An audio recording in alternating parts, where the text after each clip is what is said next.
Joaquim Dolz.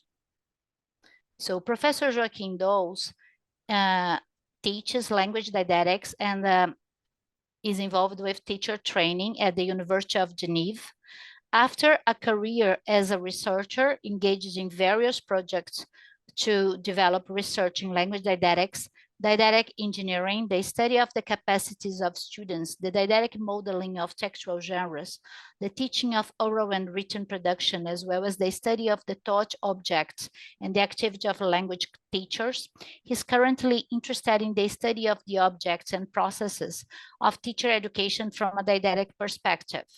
Among his main works published in recent years, S'exprimer en français with Noverha and Chinoli, pour un enseignement de l'oral with Chinoli, curriculum, enseignement et pilotage with Audigier and Clara, formation des enseignants et enseignement de la lecture et de l'écriture with Plan, pratiques de l'enseignement grammatical and des objets enseignés with Bernard Chinu.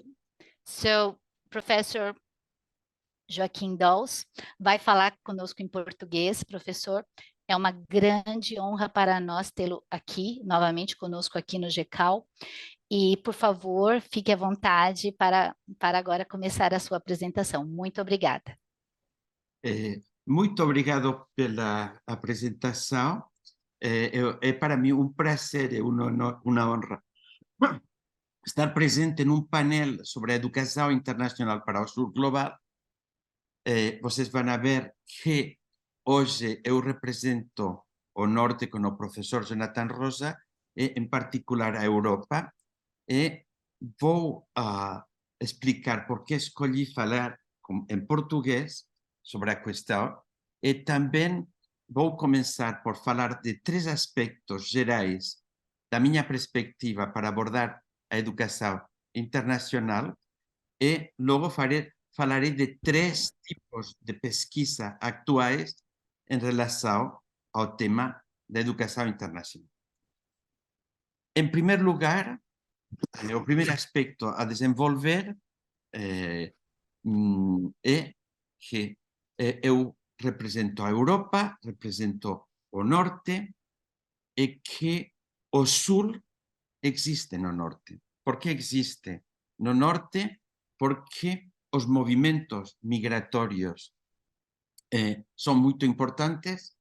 Na Suíça temos um número importante de crianças de origem brasileiro, de origem africano, de origem de diferentes países, o que implica um trabalho sobre a diversidade de línguas e culturas na educação. E o norte se projeta no sul. Então, os 2 termos importantes a subrayar é a importância da diversidade, a importância de tomar em conta de forma radical a alteridade, tomar em conta o outro para abordar a educação, e que temos muitos europeus que formamos parte do movimento de decolonização, apesar de ter a origem em países que organizaram o colonialismo. A decolonialidade é presente no pensamento do norte, e aí o diálogo é importante. Mas, fundamentalmente, eu vou utilizar a fórmula de Jérôme Brunner quando ele diz que a cultura forma o pensamento, forma o espírito. E, na minha forma de abordar o problema, não é a cultura em maiúscula, mas são as culturas e as línguas, e as interações entre as culturas e as línguas que também contribuem no desenvolvimento do pensamento e na organização potencial da educação.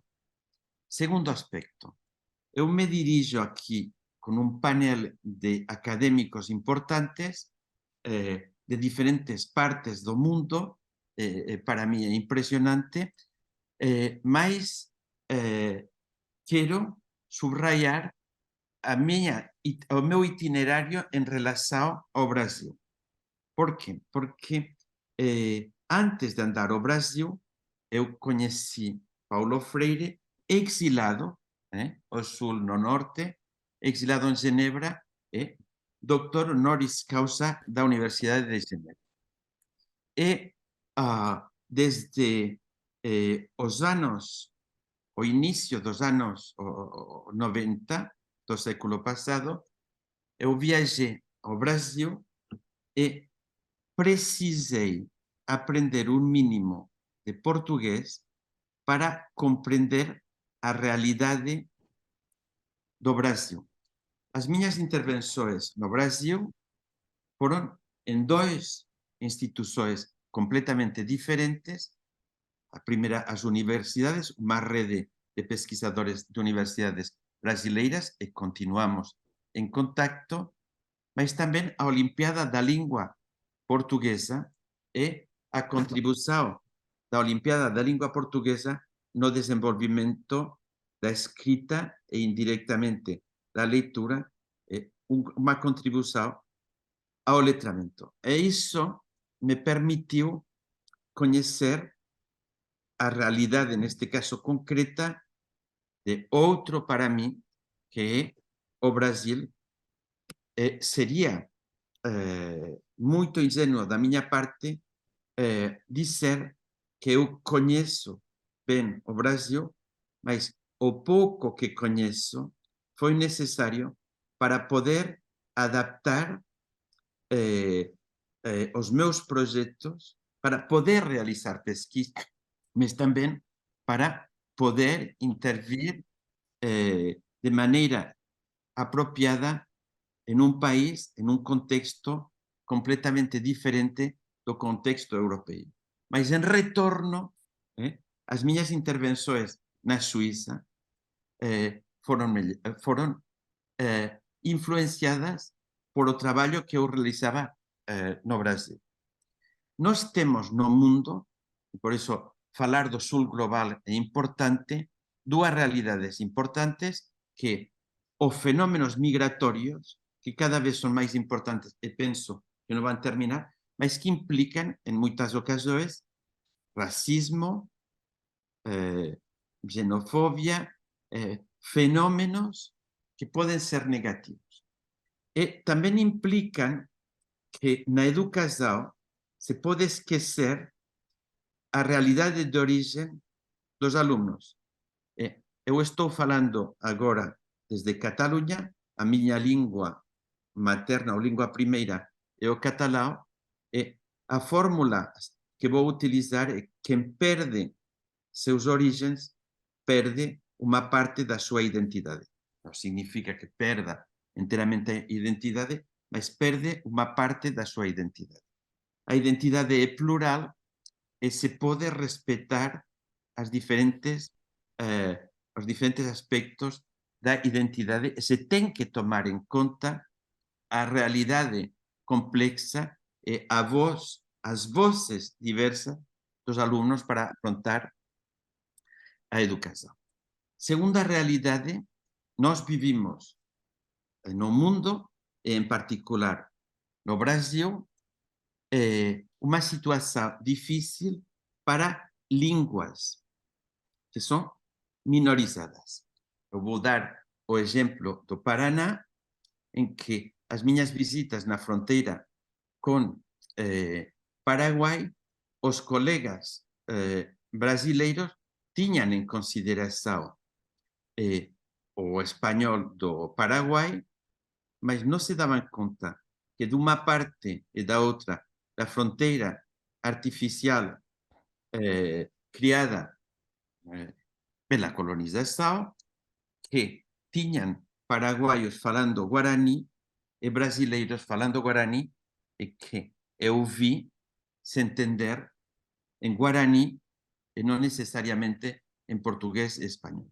E que a ecologia das línguas mostra que tem línguas e culturas que estão numa situação de inferioridade e que se perdem. O Brasil tem um problema com as línguas minorizadas. Terceiro aspecto. O terceiro aspecto é a perspectiva que é a minha, que é o interaccionismo sociodiscursivo. É uma perspectiva que saiu, que se iniciou nos inícios do século passado com autores como Vygotsky e outros, e que se desenvolveu em Suíça com o mestrado do professor Jean-Paul Broncard. E Jean-Paul Broncard defende que as pessoas e a linguagem se desenvolvem por as interações que nós temos com os discursos. O diálogo é fundamental no desenvolvimento da educação, porque os intercâmbios entre professores e alunos, entre os pais e os alunos, as interações funcionam com discursos e permitem o desenvolvimento da linguagem e o desenvolvimento da pessoa. A educação funciona com a linguagem. Mas eu radicalizo a posição de Jean-Paul Broncard dizendo que não é unicamente as interações em língua inglesa, portuguesa, espanhola ou francesa, mas que tem interações em línguas diferentes, e hoje será um exemplo, porque vamos a falar inglês, vamos a falar português e talvez outras línguas, e que as interações entre línguas diferentes, os fenômenos de translanguaging ou de passagem de uma língua a outra, se tem fronteiras, mas se tem passagens que contribuem na educação. Então, eu estou nessa perspectiva e 3 tipos de pesquisa permitem de desenvolver a minha perspectiva, os 3 aspectos que eu apresentei desde o início da minha intervenção. O primeiro é os trabalhos em sociodidáctica das línguas. Por que falar de sociodidáctica das línguas? Porque para abordar os problemas educativos e de desenvolvimento a aprendizagem, a apropriação das línguas, temos que tomar em consideração os contextos sociolinguísticos. E eu me esforcei com uma equipe de professores de diferentes países, em particular com Maria Rispay, com Itziar Idiazabal em Euskadi, com Ana Camps em Catalunha, e em particular com a Cátedra do Patrimônio Linguístico Mundial da Unesco, que se situa no País Basco, em Espanha. A Cátedra do Patrimônio Linguístico Mundial defende a realidade das línguas minorizadas, que não é unicamente minoritárias, porque tem línguas faladas por uma população muito importante, divididas por fronteiras, as fronteiras dos estados, mas que estão em uma situação em que a língua e a cultura podem desaparecer com consequências importantes para a educação. Tem línguas na América Latina que são faladas por comunidades tão pequenas que o risco de desaparecer é muito grande. Na última viagem no Brasil, eu tive a sorte e o honor de entrevistar um cacique indígena, um cacique ameríndio, de Pernambuco, e a comunidade dele estava formada por 4.000 pessoas. E na entrevista que eu realizei, ele dizia a importância que tem cuidar dos velhos, porque transmitiam o tesouro da cultura e da língua deles, e cuidar das novas gerações para que continuem aprendendo a língua e a cultura deles. E a comunidade tinha 4.000 pessoas. Eu sou particularmente sensível, e a esperança de vida dessa língua para o cacique, ele dizia, se nós conseguimos manter a língua durante 100 anos, será já um sucesso, porque ele tinha a consciência de que a língua deles, a cultura deles, os conhecimentos das plantas, os conhecimentos, a relação com a terra podia desaparecer e buscava formas não violentas de poder manter a sua língua e cultura. E para ele constituía um êxito que as crianças tiveram aula de português amanhã e aula da língua deles à tarde e poder escrever a língua deles. Então, a sociodidáctica das línguas procede da forma seguinte. Começa por analisar os contextos educativos, as línguas dos alunos, o estatuto das línguas e pretende permitir o diálogo entre as línguas para desenvolver as pessoas. E aí não vou apresentar em detalhe a nossa perspectiva, mas eu tenho escrito vários artigos, em particular se chama A Regla dos 7 da Sociodidáctica das Línguas, em que eu plantejo o que eu considero fundamental a tomar em conta para abordar um ensino plurilingüe.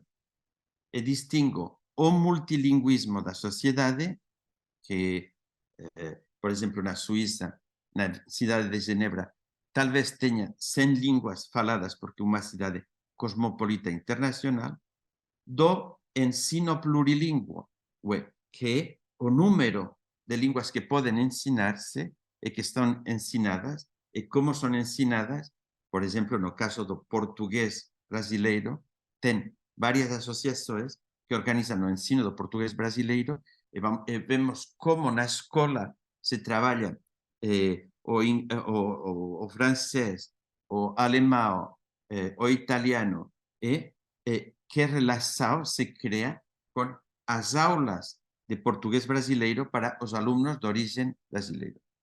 E estudamos também os fenômenos de passagem de uma língua a outra e os fenômenos de translanguaging quando se trabalha estas línguas. Aí é o primeiro tipo de pesquisas, como abordar o plurilinguismo na escola e que projetos, que tipo de análisis precisamos para poder realizar esse trabalho. Segundo tipo de trabalho. Tanto no Brasil como na Suíça, a modesta pessoa que eu sou, Joaquim Dolz, é conhecido por as sequências didáticas e, atualmente, por os itinerários didáticos.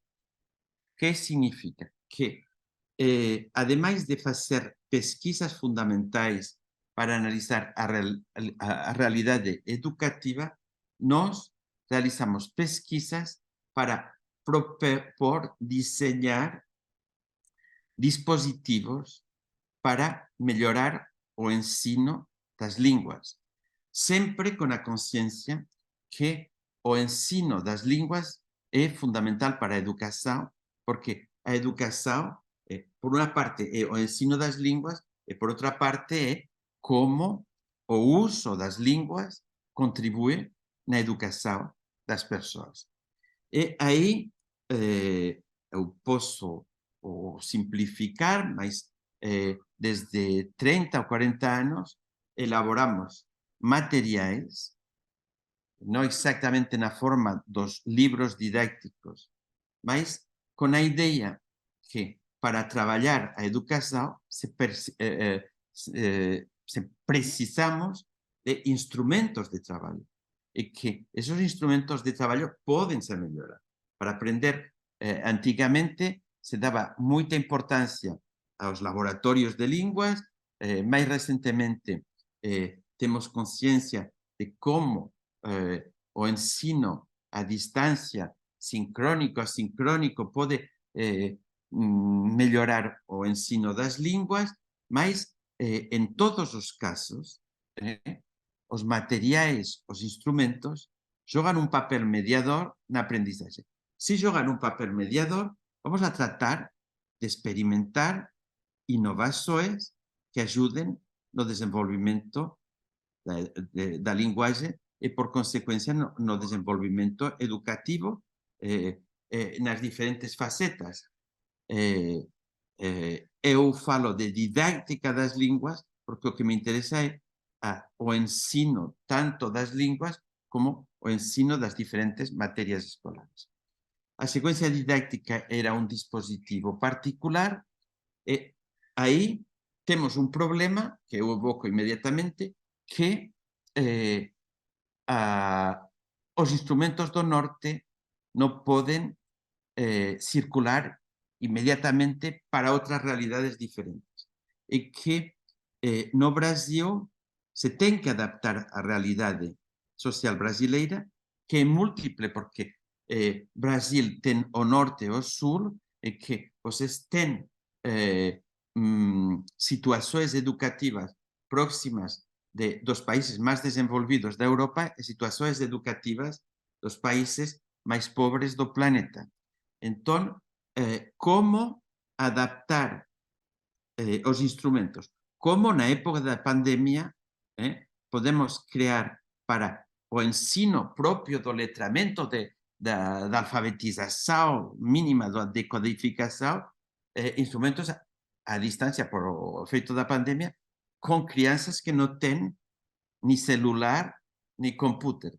As contradições dessa situação. Mas os instrumentos jogam um papel mediador e temos que ver como construir os melhores. E o que estamos experimentando actualmente são diferentes sequências, diferentes itinerários adaptados a realidades muito diferentes. A diferença entre sequência didáctica e itinerário é um trabalho mais por etapas, multiplicando a atividade de linguagem dos alunos e os retornos reflexivos a actividades metalinguageras ou metacognitivas com os alunos. Terceiro tipo de pesquisa com a que vou terminar. Eu constituí um grupo internacional de pesquisa sobre educação que se chama STEL, sobre a historicidade dos géneros de texto e o ensino das línguas en plural. E até agora traballamos en géneros jurídicos, traballamos, por exemplo, sobre a evolución do discurso de posse dos presidentes do Brasil, traballamos sobre a fábula, sobre diferentes géneros, numa perspectiva histórica, por uma parte, en unha perspectiva comparada, por exemplo, tomando as fábulas portuguesas, as fábulas africanas, as fábulas amerindias, para ver como eran as fábulas actuais do Brasil, que non apresentan sempre os mesmos animais e que ten características particulares. E o estudo histórico nos ajuda a comprender as regularidades do género e as particularidades tamén en unha perspectiva comparativista entre linguas. E dentro desa perspectiva eu estou traballando sobre algo que podería interesar moito no Brasil, país musical culturalmente por excelencia, que é os géneros da canção, non a canção en geral, como se pode utilizar os géneros da canção para o ensino da oralidade e temos unha perspectiva histórica para ver a historia da música popular brasileira, para ver a historia das cantigas de roda, que, por exemplo, no Brasil son moito particulares, comparando as cantigas de roda ou as cantigas de traballo, aí nos damos conta que para comprender, inclusive, a historia da samba, ten unha importancia para a utilización da samba no ensino da lingua. E a particularidade é que os estudos são multimodais, mas tem a análise da evolução nos ajuda a compreender melhor o que se pode retomar nas regularidades e na continuidade dos géneros, e com a função concreta que tem os géneros. Uma cantiga de roda é para jogar os meninos, uma cantiga de trabalho era para acompanhar o trabalho, a bossa nova são cantos mais da burguesia falando de amor, mas cada gênero de texto articula o texto e a música de uma forma determinada, tem uma evolução, e essa evolução nos ajuda a compreender como podemos trabalhar a canção na aula, tomando em conta tanto a música como os origens. E podemos tomar em conta também os fenômenos de criatividade, de como se cria uma nova canção, retomando a partir da sedimentação do passado. Esses são os três tipos de pesquisa. E para terminar, uma frase última, eu considero que as preocupações da educação internacional para o sul global são importantíssimas para ter uma perspectiva geral da educação, mas sem perder nunca de vista que temos que tomar em consideração sempre os contextos, sempre os tipos de interação que se produzem entre línguas e culturas, e sem ter uma visão idealizada, porque ao mesmo tempo que buscamos a passagem de uma língua a outra, buscamos o diálogo de uma língua a outra, também existem fronteiras entre línguas e também existem formas de discriminação, e que as representações sociais sobre as línguas e as culturas jogam muitas vezes um papel de freno na aprendizagem e no desenvolvimento da educação. E que o combate contra os preconceitos relativos às línguas e culturas é muito importante no nosso trabalho. Professor, muito, muito, muito obrigada por sua fala, né? Eu fiquei aqui pensando a partir da minha realidade aqui no Piauí e pensando como a gente necessita, né, de não só, como o senhor falou, de projetos, mas que a gente pense assim em, talvez eu penso, sei lá, em políticas linguísticas, mas e projetos que sejam desenvolvidos pela comunidade, né, para que haja realmente esse respeito à cultura e às línguas, às culturas no plural e às línguas locais, né, trazendo os idosos, trazendo as pessoas mais velhas da comunidade para as escolas, para a Secretaria de Educação, para que façam parte também desse planejamento. E a minha resposta, Beatriz, é a seguinte: as políticas linguísticas são fundamentais porque permitem o desenvolvimento.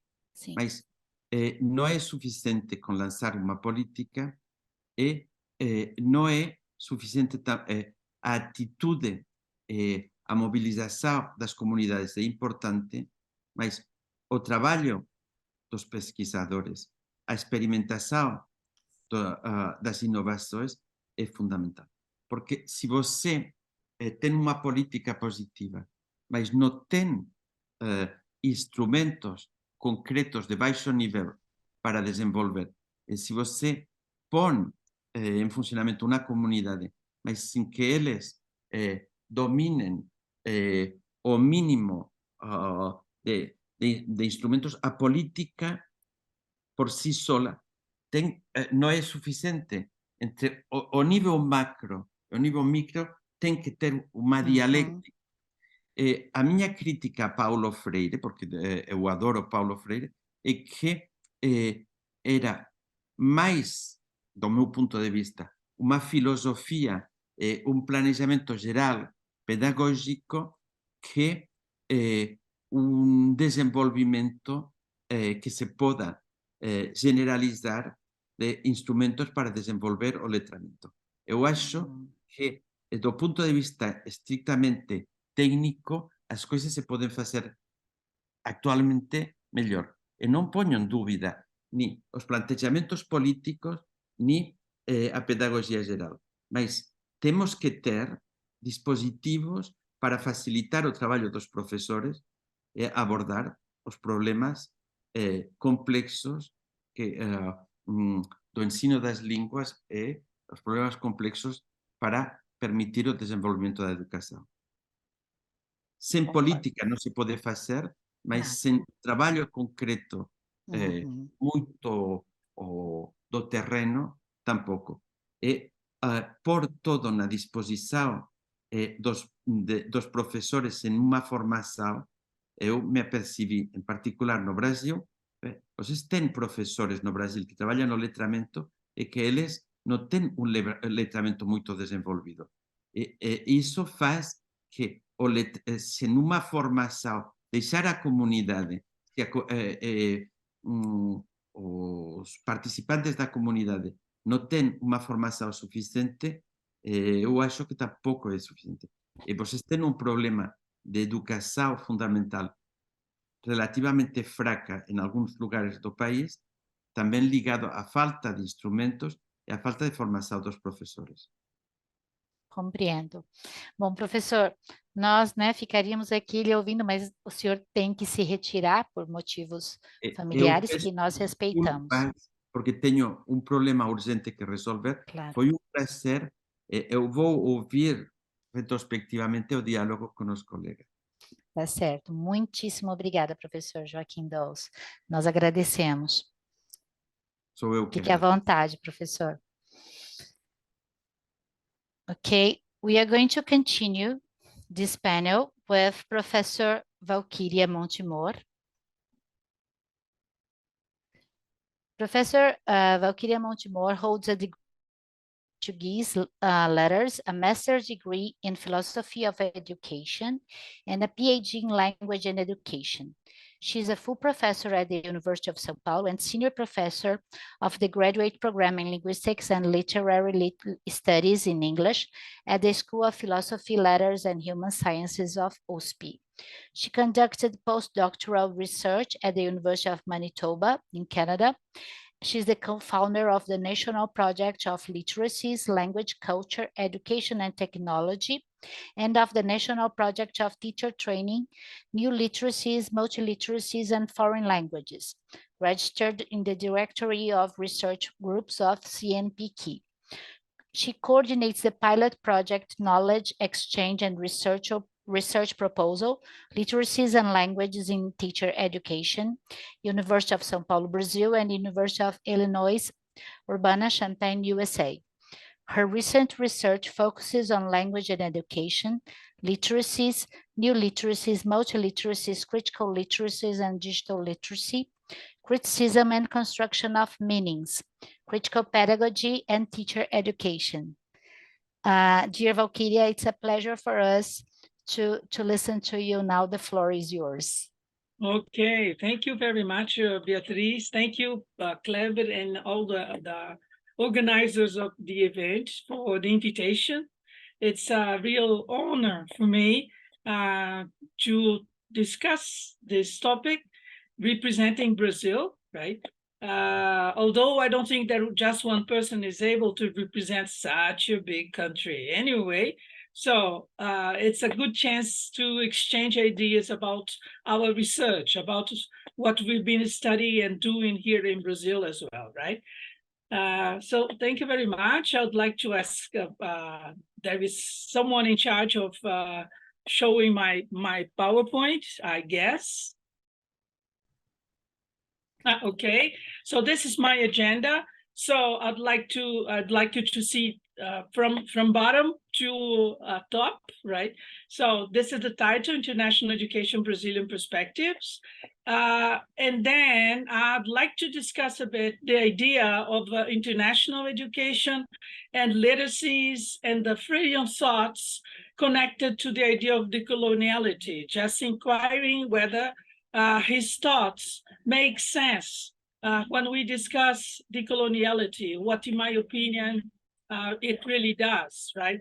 Then I'd like to discuss a bit the idea of conscientização, that is in English awareness, in relation to the international education, right? And also what it is or it should be like for South America, for example. And then I would like to discuss some views of society and subject based on my hypothesis and my development of research in relation to written language or print society as one epistemology that should be rethought now that it lives with digital society and different epistemologies, right? So this is all that I'd like to cope with, and I'd like to start then by continuing to the next slide, please. Yes. Okay. No. Okay. So now, first part. Okay, and this is international or internationalization of education.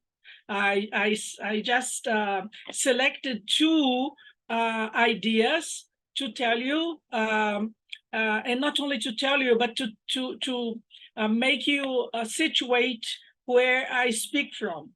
And the kind of concept of internationalization of education, I share ideas and I share affinity, right?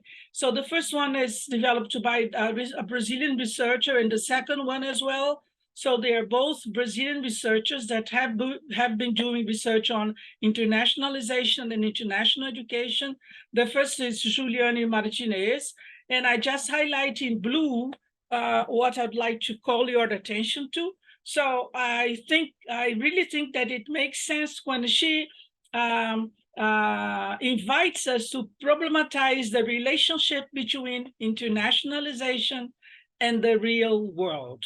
What I mean by the real world here is I have interpreted her real word by understanding it as awareness, right? It's not only evaluating or assessing the international projects, but also thinking about the objectives of those projects and the situations in Brazil. Now, still in the first one, please. Yeah, okay, thank you.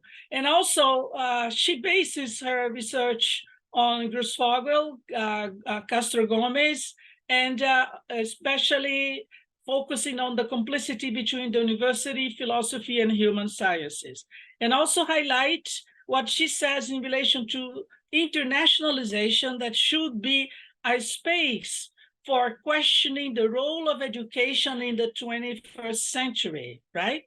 So as many people, many researchers have already realized and associated this kind of project to projects related to coloniality, for example, and although it brings, recognizing that it brings a lot of benefits to those that participate in them, but also thinking about this education in the 21st century and our concern about coloniality.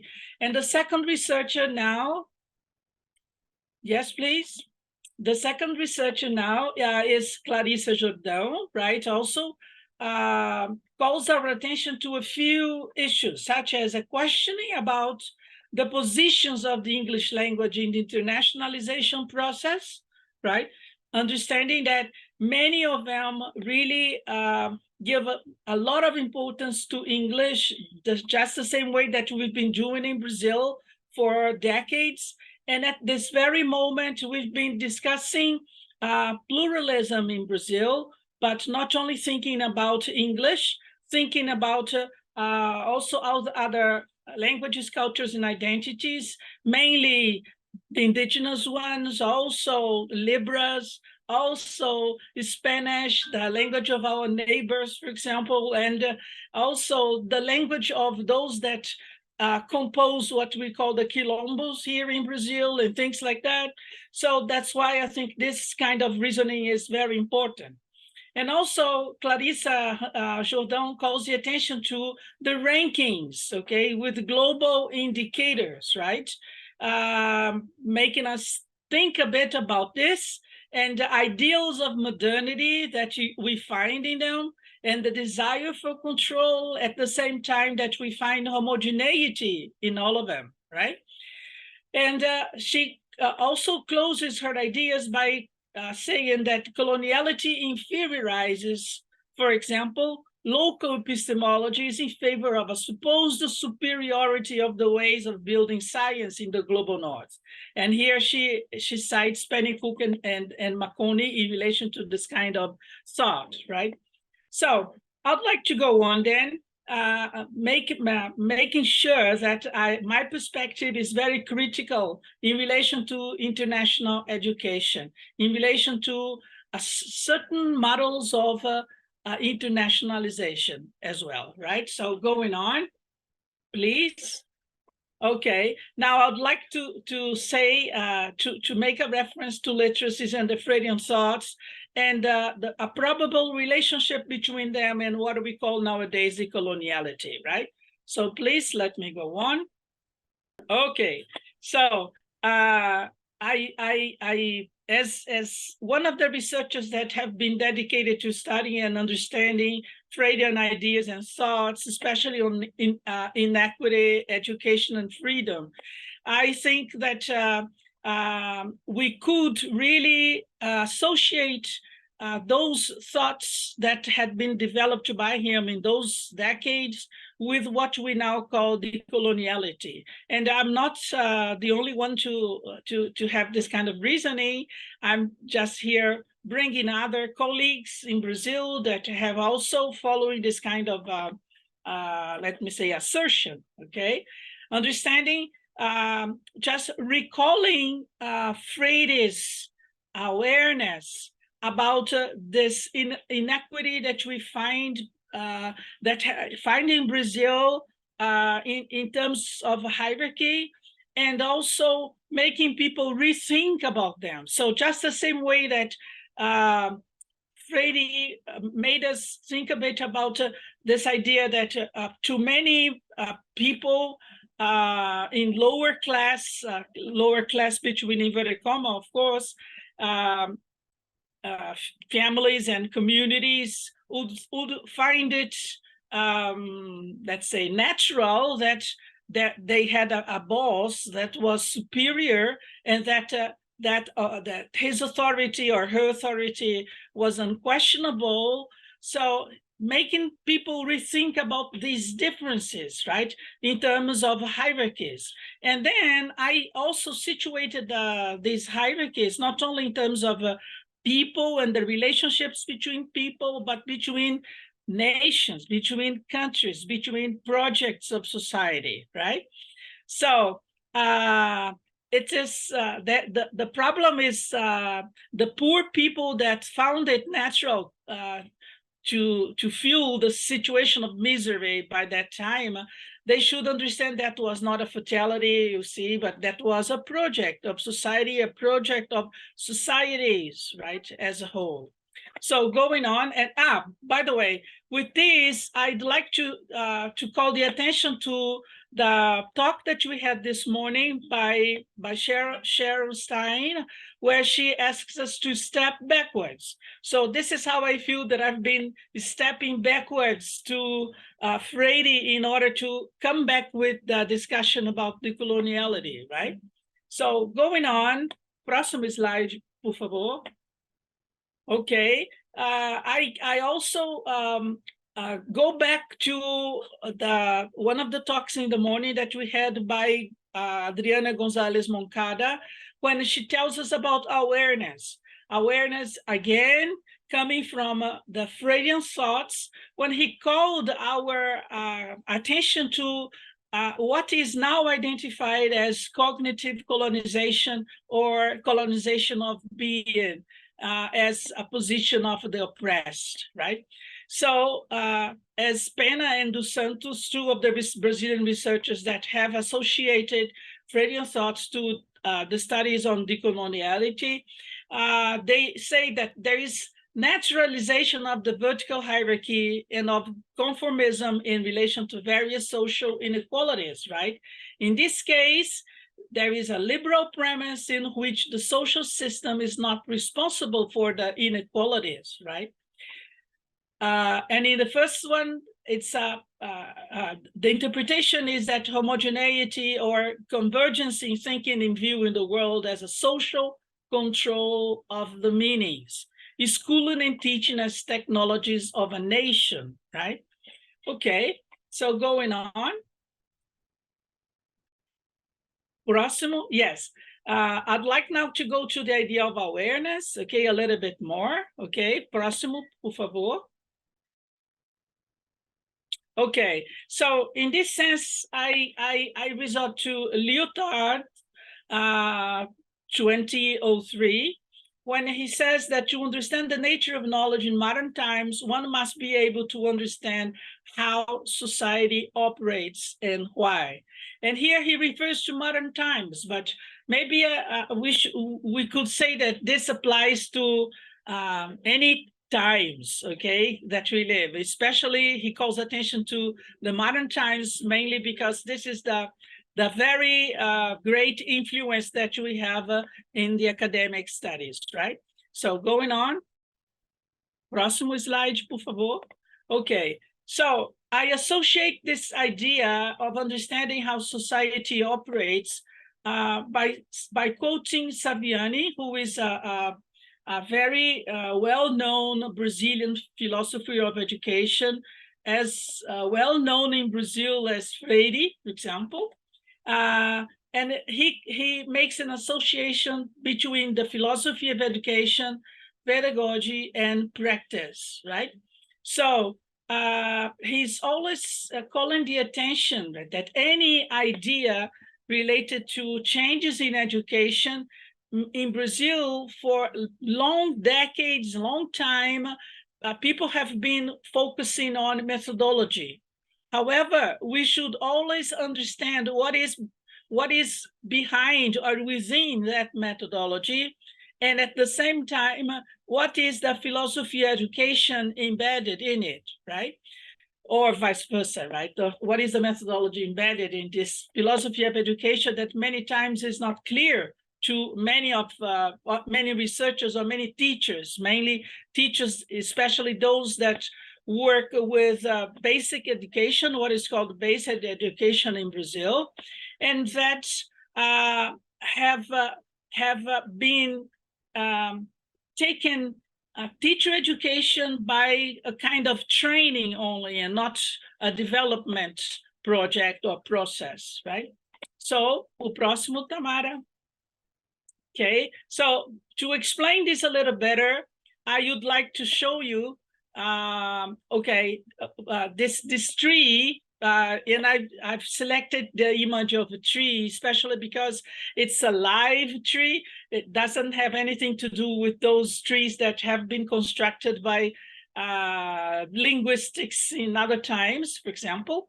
But this one is a live tree, okay? Especially because my concern is very didactic when I talk to teachers in teacher education programs, making them understand that what is very visible in a tree is usually the top of the tree, right? And this is the reason why they've been so much worried about how to do things. And this is what you understand from Dolz as practice, right? It is very important to know the practice. Yes, I agree.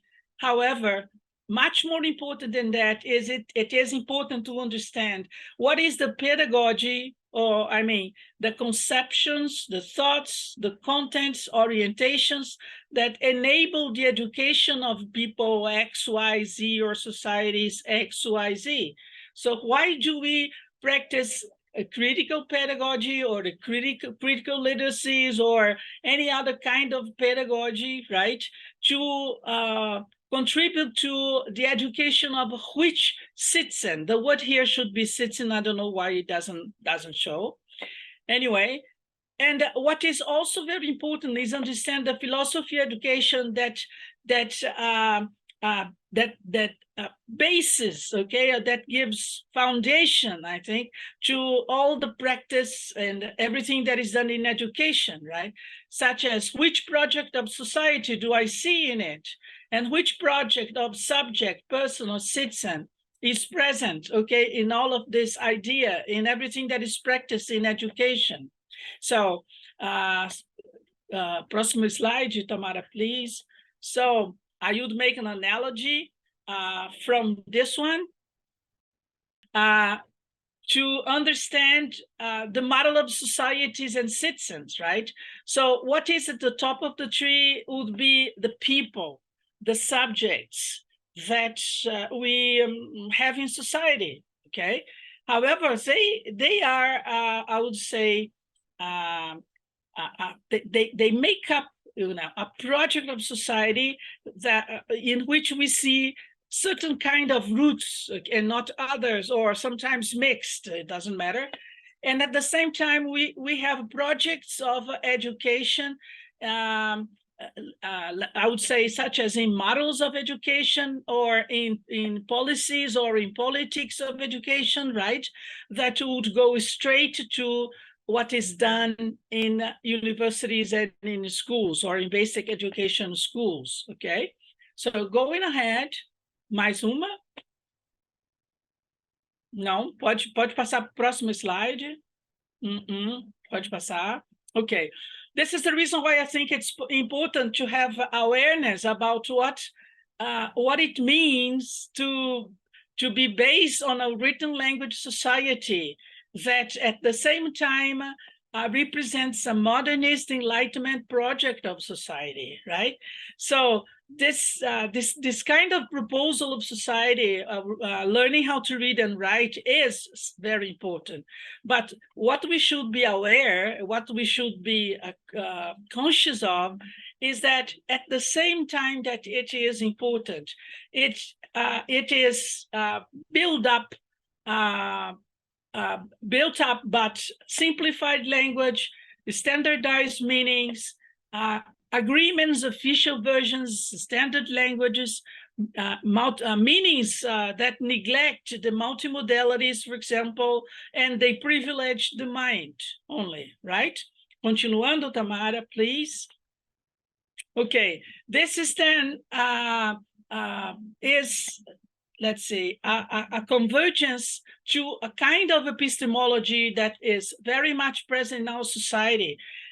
This conscientization that is stepping back from universalizations that lead to epistemologies, make us think of the one mono model parent standard predominance generalization homogeneity global universalization that leads, okay, that makes teachers very much concerned about repetitions, reiteration, and control. So that's why I have been defending that we have to go further. Written language society is important, but not enough anymore, because these I would say models of epistemology are not enough anymore, right? So going on, go ahead, please. So in which project of society do we live, right? Continuando. Okay, just for you to see, this is what I mean by the standardizations. This page shows houses that had been drawn by kids in schools when their teachers asked them to represent houses or homes, right? Of course, that the images are taken from a book that is not Brazilian, right? But it is a book that is used in Brazil to teach English, for example. This is the understanding of homes, right? However, going on, Tamara, okay. let's skip this image. This is also another idea of homes, okay, that kids have in another school abroad, in another project of international education, right? Okay, Tamara, mais uma. Okay, this is the drawing that was obtained at a Brazilian school now, when a teacher asked the kids as a whole, I mean, in a classroom, to draw houses or homes. And it is interesting to see that this kid here decided to draw what his home was like, and also representing the helicopters that usually, fly over the favelas where they live. A man with a gun, for example, and all the situation that he sees in his environment, in his ontology, I would say, that is part of his reality as well, right? So that's why the idea of parameters, models, are not enough anymore. We have to go further and understand the pluralities and what the divergences or divergences that we see in society, right? So going on. Okay. Usually written language society shows what is core, that is read and write. And we are not going to deny the importance of learning how to read and write. However, going on, continuando, continue mais uma. Okay, now that written language society lives with the digital society, we see differences in meaning, diversity or diversity, divergences, accessible media, multimodality, and mind, body, and habitat relationship. So that makes a whole difference nowadays in society. So that makes a whole difference to understand why the idea of coloniality and decoloniality is so important, and why it is important to understand that the role of the written language society or print society, for example, is important. However, it has shaped our minds in society, right? So going on.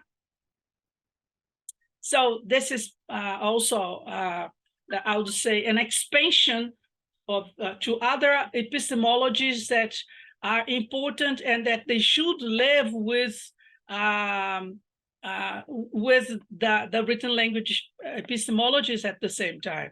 So now that we don't only deal with the models and patterns that I've made reference to, but we also go to multi, variety, plurality, diversity, opening, heterogeneity, global, local, non-universalist. So the idea is not only repetition or reproduction of the kind of education that should happen, but we should also think of creation and critique, right?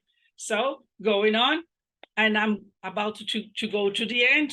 I'd like to skip this one and remind you that, can you please click one more so that one more, yes, this balloon comes, okay, to so that people can read it.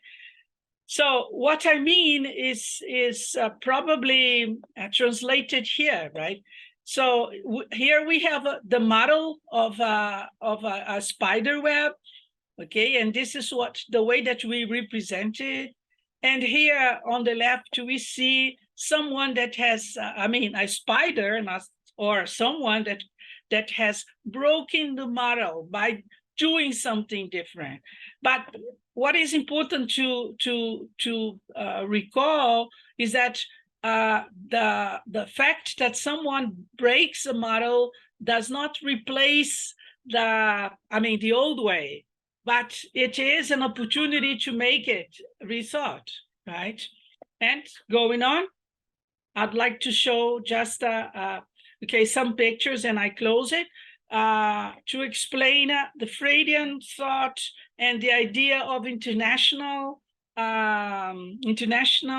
policies or international education that I would defend, right? I would defend an international education that is very much attained to awareness, such as what you see in this movement of images here. This is a picture showing women in plantations, right? So it's a picture, a photo, okay? So going on, continuando, Tamara. Okay, now we have a painting based on that photo, okay, of women in a plantation, of course, with more cultural aspects and identities of the painter that has made it, right? So going on, continuando, Tamara, we'll see, let's say, another way of constructing or reconstructing the conventional spider web. What I mean. It is Banksy, yeah, showing a very interesting representation of what Freire would say awareness, right? That is, it's not only a simple fact of portraying the women in plantation, but making them understand why it happens, right? So, and in this sense, I see how decoloniality is important, right? It is understanding the rules and patterns that have roots, so that if you were aware of it, maybe you can make changes. Just the way that this woman here now is calmly is smoking and out of the painting, sitting on the frame of the painting, what is very interesting to be observed, right? So just two more pictures that can be shown instantly. Por favor, Tamara, só mostrando as duas. Okay, now this is the painting, Banksy painting at a museum, right? Probably provoking people to rethink transformations, to rethink what should be rethought, I think, right? Okay, that's just one more, and that's over. Okay, so a última, so that you have a dimension of the work, right? And here, this is just an informal talk, just to provoke reflection and to provoke some conversation about it. Thank you very much. Thank you, dear Walkyria. The images were very strong, very provocative. Wow. So I hope there are questions and comments about it at the end of this panel, okay? It's very, very interesting. Now we are going to listen to Professor Jonathan Rosa. Okay, Professor Jonathan Rosa is Associate Professor in the Graduate School of Education Center for Comparative Studies in Race and Ethnicity, and by courtesy, Department of Anthropology, Linguistics, and Comparative Literature at Stanford University. Dr. Rosa is also Director of Stanford's program in Chicans, Latinx Studies, and co-director of the Center for Global Ethnography. His research examines the co-naturalization of language and race as a key feature of modern governance. Specifically, he tracks colonially structured interrelations among racial marginalization, linguistic stigmatization, and institutional inequity. Dr. Rosa collaborates with local communities to investigate these phenomena and develop tools for understanding and challenging the forms of disparity to which they correspond. This community-based approach to research, teaching, and service reflects a vision of scholarship as a platform for imagining and enacting more just societies. Dr. Rosa is author of the award-winning book, Looking Like a Language, Sounding Like a Race, Racial Linguistic Ideologies and the Learning of Latinidad, and co-editor of the volume Language and Social Justice in Practice, His work has appeared in scholarly journals such as the Harvard Educational Review, American Ethnologist, Journal of Linguistic Anthropology, and Language Society, as well as media outlets such as the New York Times, The Nation, NPR, and Univision. Dr. Rosa obtained his MA and PhD from the Department of Anthropology at the University of Chicago, and his BA in Linguistics and Educational Studies from Swarthmore College. Professor Rosa, it's an honor for us to have you here in this panel. The floor is yours. Thank you so much for that generous introduction, and thank you as well to the organizers of the event. It's wonderful to be in dialogue with you all today. I'm just going to share my screen here and then we can get started. I wanted to use this opportunity to just kind of think out loud about some of my recent work around race and language, really trying to push on how we have conceptualized inequality and what theories of change we've embraced and what decolonial perspectives could teach us about alternative possibilities in terms of some of these issues. The presentation will proceed in 3 sections. First, I'll look at some popular ideas about educational language learning and development, and I'll try to kind of rethink that from a colonial perspective. Then I'll shift towards 2 case studies that sort of demonstrate for me what's at stake in shifting our perspectives on how we define educational language learning problems and what becomes possible through those redefinitions. And then I'll conclude just by connecting these discussions about educational language learning to broader political struggles. But so my formal training is as a linguistic anthropologist, which is to say, I take a deeply species level orientation to thinking about language and thinking about race and, you know, a transhistorical perspective. And part of what I'm so interested in is the profoundly distorted ideas that we have about language and about identity across contexts. So when I think about some of these popular understandings or popular imaginations of the world, I'm fascinated by the ways in which a kind of monolingual imaginary prevails. So we get these representations of the entire world that suggest that there are 8 languages in the world, when of course we know there are thousands of languages that are used throughout various contexts. There are various individuals who use 8 languages or more. So this notion that there are 8, that the entire world can be mapped out in these really straightforward terms, and that this is the reference point for reality that we're dealing with. I'm interested in the formations of power that sustain this imagination, this imagined reality that is so deeply distorted and that flattens out profound heterogeneity. I'm also interested in how these misrepresentations of reality, they lead to they inform particular ideas about modernity. And this is to build on some of the previous discussion. They inform ideas about modernity and development, and this notion that the entirety of the global South lacks basic skills and the entirety of the global North possesses basic skills, so that the global North is the reference point for development. Of course, what's not represented in this kind of an image is the way in which an imperial project like the United States is framed as this reference point for development, at the same time that we're only 4% of the world's population, but 20% of the world's incarcerated population. We are 30%, we use 30% of carbon emissions and 30% of the world's energy use. And so what would happen if the world developed towards the direction of the United States? And this kind of imperial hubris and imperial deception and misrepresentation is so incredibly dangerous, and it has ushered in our 6th great extinction in the history of this planet. And so these ideas about development and about modernity are incredibly dangerous. And so I want to think about how language learning connects to sustaining these kinds of imaginaries. And I'll get to the United States, but I want to situate this in a broader global perspective first.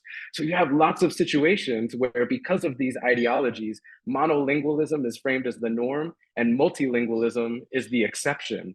You have situations where individuals like Princess Charlotte in the UK context is imagined as this incredibly remarkable child because she uses 2 languages. And so you have this media report that says, proving she is already knowledgeable beyond her years, sources have reported that the princess is bilingual. The precocious toddler already speaks 2 languages, a skill most people cannot claim. Having reportedly picked up the 2nd language from her nanny, who hails from Spain, we can't help but feel inferior. So of course they say this is a skill that most people cannot claim. So that's just patently untrue. So the vast majority of the world's population is multilingual and has always been multilingual. So again, from a species level perspective, these distorted representations of reality make no sense whatsoever. And yet they circulate in mainstream media and in the developed or modern world as though they were fact. And they're so just deeply, deeply misleading. So on the one hand, you have the image of the imperial sort of bilingual as this model person who's remarkable because she uses two languages in the UK context, the British context. And on the other hand, you have migrant children, and these are diasporic, post-colonial migrant children in the UK context who are framed as linguistic problems. They are classified as EAL, which is to say English as an additional language. And these are often kids from North Africa, from the Middle East, from South Asia, parts of the British Empire, of course, from which the UK dispossessed tremendous resources and built its wealth, and then subsequently stigmatizes these populations upon migration. And you see this kind of a framing of these migrant populations. The number of students who speak foreign languages at home has risen by 20% in 5 years. Around 9 in 10 children in Manchester have EAL, that's English as an additional language. Many are from settled Bengali and Pakistani communities, so South Asian communities, although the school has also had a recent influx of children from North Africa and the Middle East. About 20 different languages are spoken at the school. The classes put an emphasis on speaking, listening, and vocabulary. Children are paired with work partners as a way of checking understanding. Teachers are as strict on pronunciation as they are on writing, but even then it is easy to overlook gaps in their knowledge. Quote, often when children have been here a while, they can read, but they don't really understand what they're reading, says Offord. I was in a lesson the other day and a student asked, what is a lampshade? It is a word they had never come across before. You can't make assumptions about what they know. So whereas Princess Charlotte is celebrated because she learned some Spanish from her nanny by the age of 2, here you have children who are migrant children, diasporic migrant children, multilingual children who very skillfully use English and various languages other than English, and they're perpetually framed as a problem. And it's that systematic attribution of deficiency and of problems that I want to pay attention to. And what we find is that regardless of the extent to which particular populations subscribe to or adhere to standardized language norms, they're still continually positioned as problems. And I want to think about race and class in the positioning of particular populations as problems. Again, here in the US, but also globally. So you see this in the South African context where lots of people have demonstrated linguistic profiling in contexts like housing and employment, where the perception of linguistic difference, of race through language, in this case, anti-Blackness, becomes a language becomes a proxy for anti-Blackness, where housing is made inaccessible to particular populations in this context. Here in the US context, you have situations where simply speaking languages other than English in public can lead one to be targeted for violence. So a Puerto Rican man, remember Puerto Rico is a colony of the United States to this day. And I want to think very carefully about the relationship between race and colonialism, so that race isn't just about the body, it's about power, colonial power. In this case, a colonial migrant to the United States, a Puerto Rican man speaks English in his home, and he speaks Spanish publicly.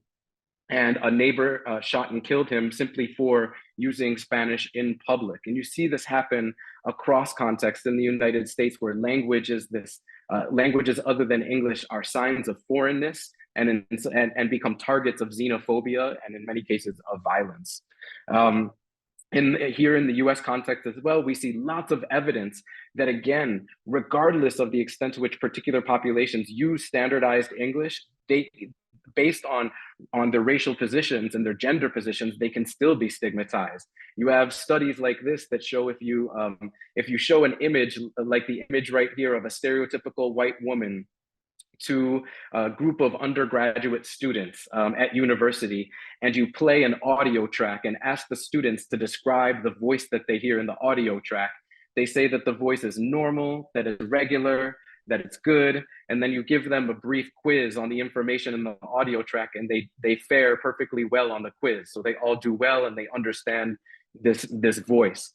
If you show a different group of students only this image on the right of a stereotypical Asian woman, but you play the same exact audio track and you ask the students to describe the voice that they hear, they say, it's hard to understand, it sounds funny, it sounds weird, she has an accent, and they fare less well on the quiz. And so in this case, the same exact audio is heard in fundamentally different ways based on the racial and gender positions of the language producer. And our theory of change to this point is that, oh, if the developing world, or if these minoritized kids, or if these lower income kids would just learn standard language, if they would just learn English, then they would be included into the society. We have good evidence that that's simply not the case. And so this demands of us a fundamentally different kind of analysis.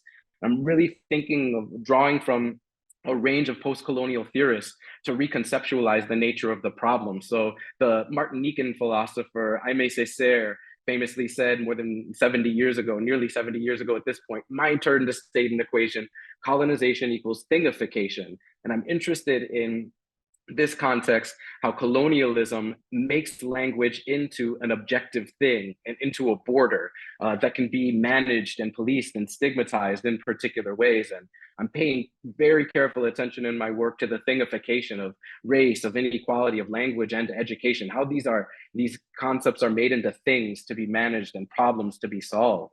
And this has informed my work with Nelson Flores, drawing from a range of colleagues, really to develop what we call a ratio-linguistic perspective.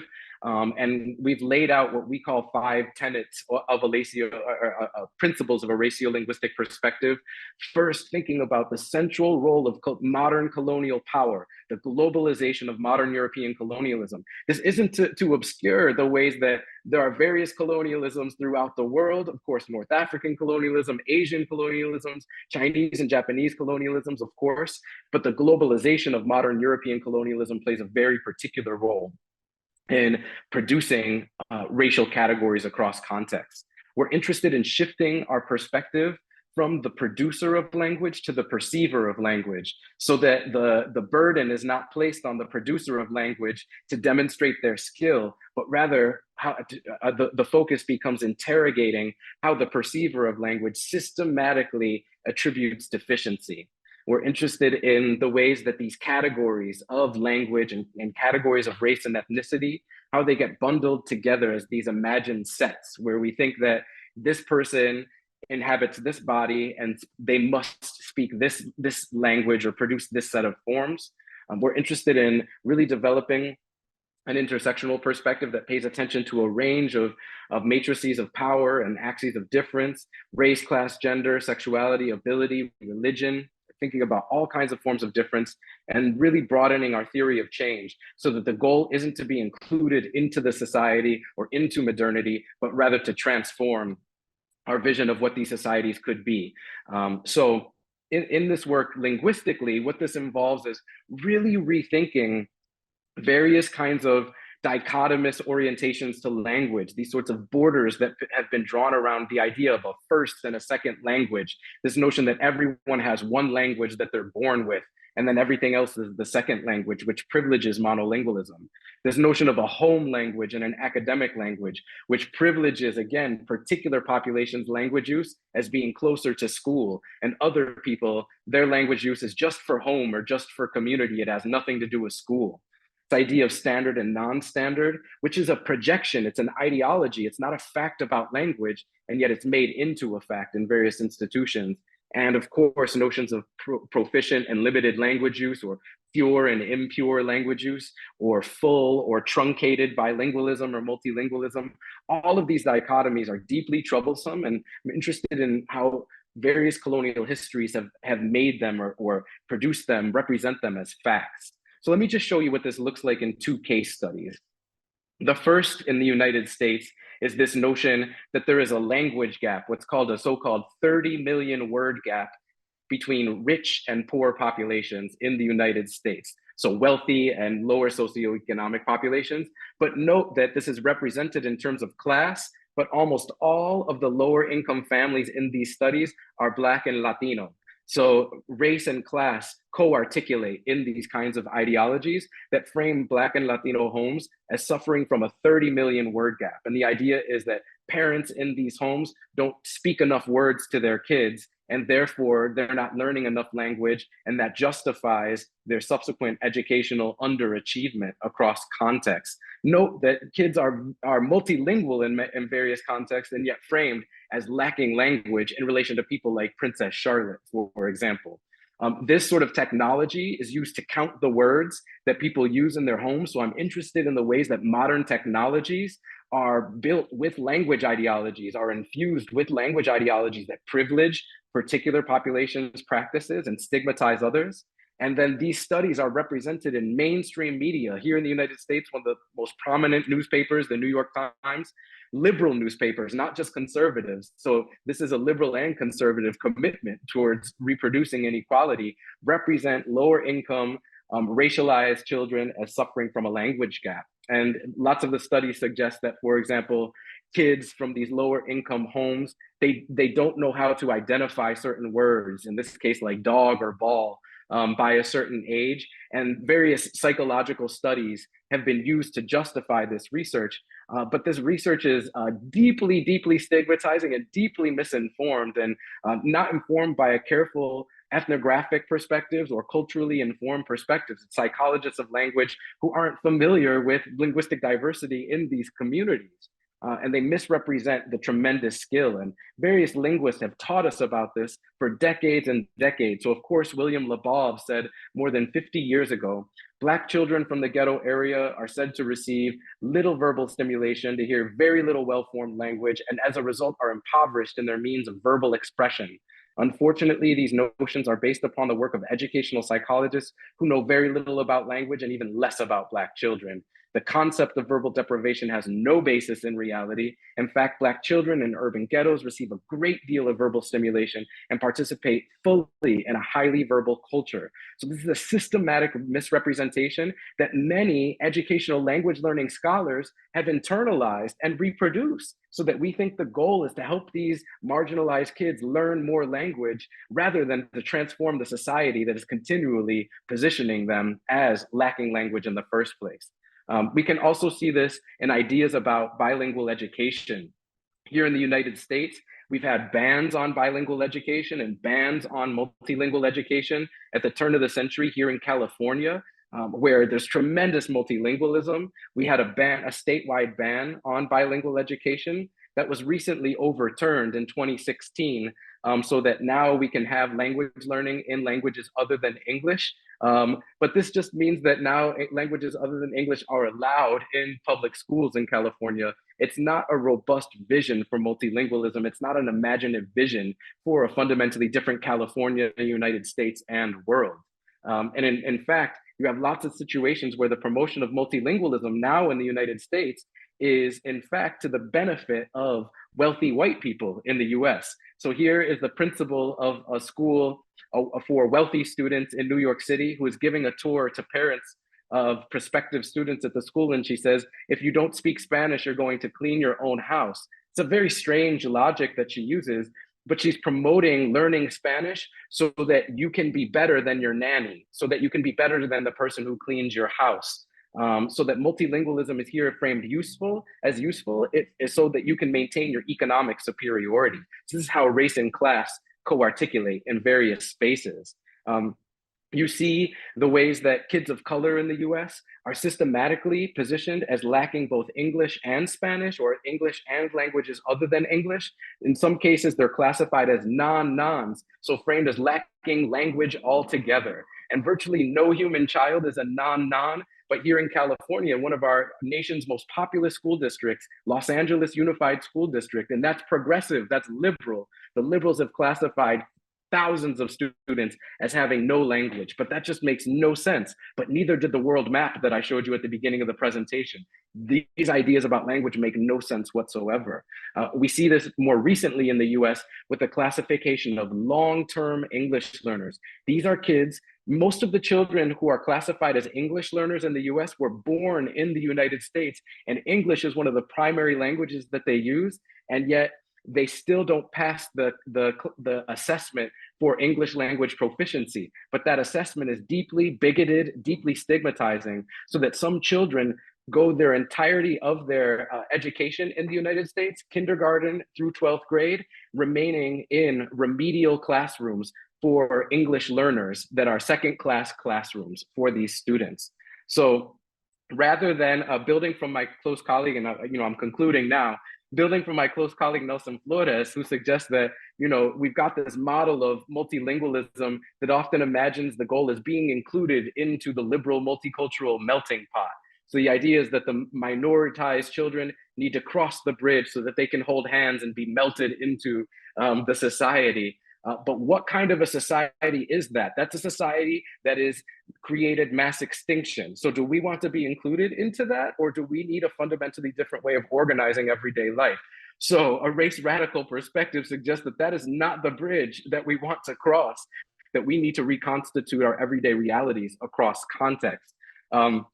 Some strategies for doing so, my close colleague, Nelson Flores, has proposed a model of language architecture to understand the sophisticated, complex language practices that are taking place across home and school in various communities, so that it's not that simple practices are at home and complex practices are in school. There are lots of simple things that happen in school and lots of complex things that happen at home. And so we need to rethink our ideas about where complexity and simplicity live. And my colleagues, Ramon Martinez and Alex Mejia, have developed a model for attuning to all of this skillfulness that already exists that we are not able to understand in the current moment. And finally, I just want to suggest that, of course, these struggles over language are connected to broader political debates about immigration, about migration as a fundamental human right. Here in the United States, Latino immigration is a really central debate.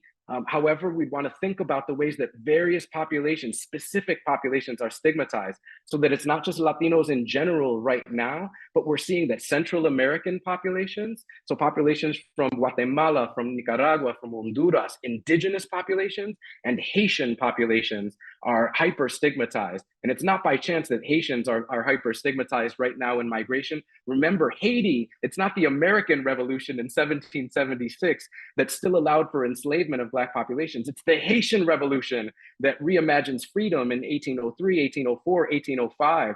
And so Haiti has been punished ever since that period of time. And you have this deeply anti-Black version of freedom in the United States. So we've got to think about which populations are made vulnerable in migration, and it's often Black and indigenous populations. Here in the context of COVID, anti-Asian racism has been profound in the United States. And we also are seeing, in the context of the ongoing so-called war on terror, how Muslim populations, it's not just Muslim populations, it's brown populations broadly that are imagined as Muslim. So it has nothing to do with anyone's religion. It's a particular kind of xenophobia. Now, the challenge with framing things in terms of immigration is that often then the endpoint is to access citizenship. And we imagine that once populations become citizens, or once we protect migration as a human right, then we create a better world. But what we have learned from various Black Lives Matter movements in the United States and throughout the diaspora, throughout the African diaspora, is that you can be a citizen and yet still be disposable. So various African Americans face profound rates of incarceration, profound rates of exclusion and violence, despite holding US citizenship. So it's not just about protecting migration or accessing citizenship, it's about redefining citizenship. And finally, we have to learn from our indigenous colleagues and indigenous community struggles, who have been trying to protect and advance various decolonial efforts here in the United States. This is a picture from a protest against the Dakota Access Pipeline, which is a pipeline that is built across indigenous territories here in the United States. And various indigenous struggles have reminded us that we are not a nation of immigrants. This is a settler colony, not just a nation of immigrants that we should be included into. Decolonization is what's required of us to create a fundamentally different society. And so this connects these ecological, these ethno-racial, these socioeconomic, linguistic, and educational issues. If you're interested in any more of my work on this, here are just some recent projects. But thank you for the opportunity today. Wow. Wonderful, wonderful. Thank you so much. There's a lot of food for thought here, and we really need linguistic education and education for transformation. So again, I hope there are questions at the end of this panel. Now we are going to listen to Professor Leketi Makalela. So Professor Leketi Makalela is a full professor and founding director of the Hub for Multilingual Education and Literacies at the University of Witwatersrand, which he is a distinguished visiting professor at City University of New York. His research areas include translanguaging, multilingual education, and literacies. He is a rated researcher and holder of the NRF Sarchi Chair on African Language for Social Inclusion and Access. His academic citizenship includes serving as a member of Umalusi Council's Executive and the National Reading Coalition Research Convener. His latest book is Shifting Lands, Multilanguaging, Decolonization and Education in the Global South. So, Professor Makalela, it's an honor to listen to you now. The floor is yours. Thank you. Thank you so much, and thank you so much for the glowing introduction. I'll ask Professor Clever to share the slides for me. I changed my laptop, so it's not possible to share from my side. Thank you so much, and thank you for the opportunity to be part of this amazing panel of speakers. My focus is on translanguaging and African multilingualism, something that connects with the conversations that we have had already here. I'll ask for the next slide. So what I wanted to share with you first is that, the whole idea of multilingualism or multilingualisms, depending on what part of the world you are sitting at. I and Finex and Lofu authored this book where we believe that the idea of multilingualism itself has been colonized. So when it comes to African languages, the idea of counting that you have 700 languages, 400 languages in Nigeria, you have got 400 languages in Uganda, you have got so many languages. So Africa is a continent that has got too many languages that nobody knows what the actual number is. But our thinking is that the numbers are based on the outside experts, people who are not speakers or users of these languages, to define what a language is. So in this book, we are detailing, talking about African multilingualism from an African perspective, which is a perspective that I'm going to share in this presentation. The next slide. And then in here too is about the story of African languages, the role of technology and multilingualism in Africa. What is the role of colonial languages such as English and French, for example, to the local languages, and what is called digitization, the buzzword digitize, and e-education or e-research, even in today's language.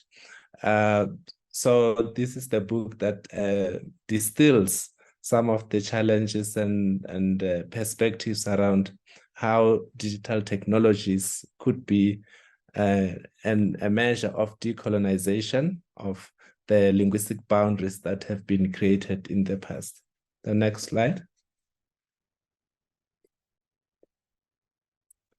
And here we talk about apartheid and South Africa. South Africa inherited one of the worst racial segregation systems in the world.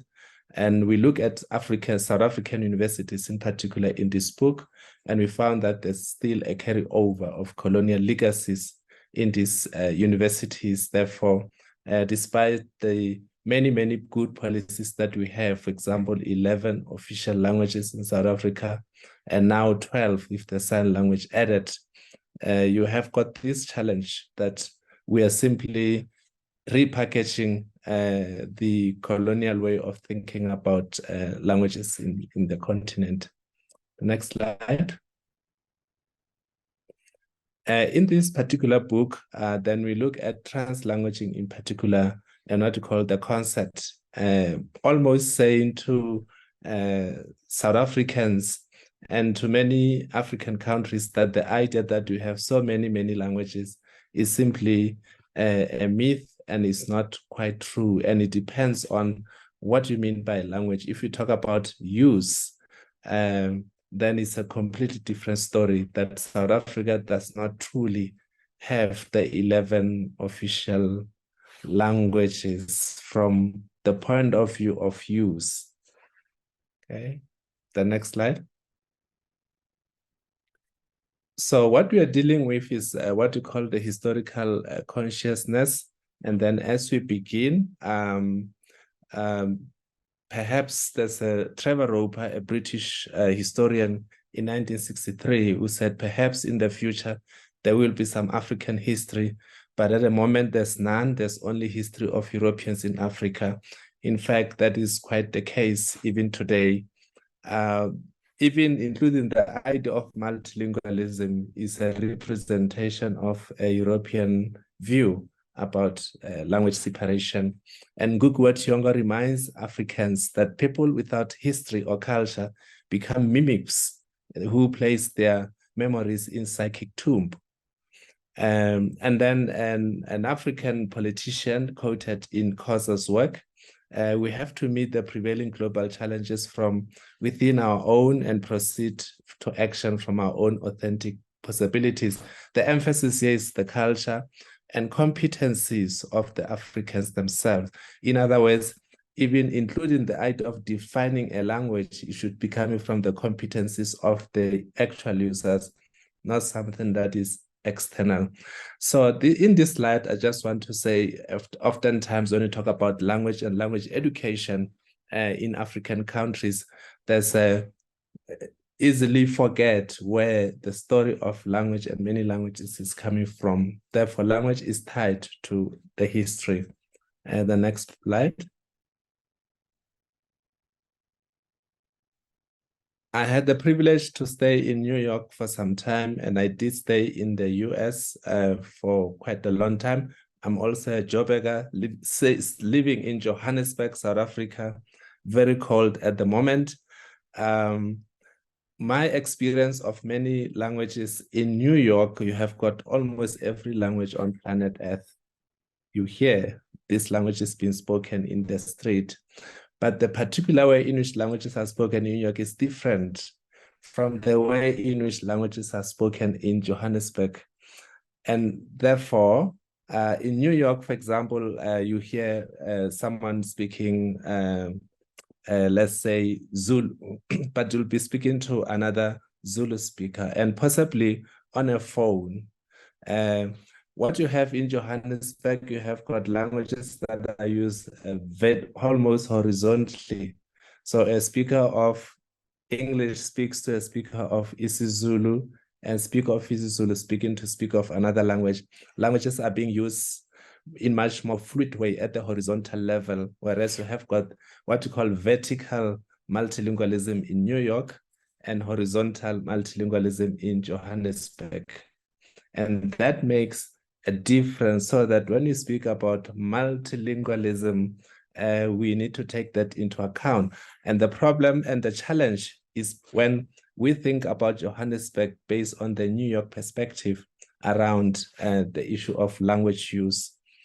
And maybe the future is somewhere in between the two, but it's very important to acknowledge these horizontal multilingual approaches as part of decolonizing multilingualism.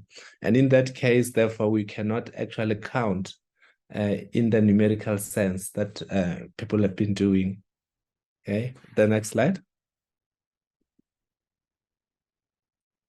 So the sub-Saharan African issues are exactly what the previous speaker has been saying: monolingual and epistemic biases that are a pandemic against academic success and success. Students are disproportionately, just like the students in those tests in the US, are disadvantaged and marginalized because their epistemic access is compromised and identity positions are cautioned. Next slide. So all of that is, again, anything that we call sustainable development. We have to worry about the sustainability of African countries. And the previous presentation also speaking about sustainability of the world order if we don't have a cultural biodiversity. Africa has got goals, what we call the Africa We Want 2063. All of them are speaking about quality education, which is a key lever for sustainable development. And we think without leveraging on people's languages is not possible to sustain going forward. Next slide. And why education? Because simply, in my view, and the view of many others, is simply a project, a sense-making project. You want to know, and then you want to be. And in order to do these two aspects of education, language is foundational, is there. So without the language that you understand or your way of coming to know, then you suffer from deep learning. The next slide.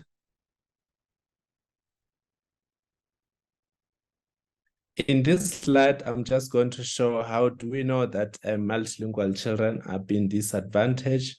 It shows you the performance, grade performance from grade 1. You can see there's what is called the downward slope.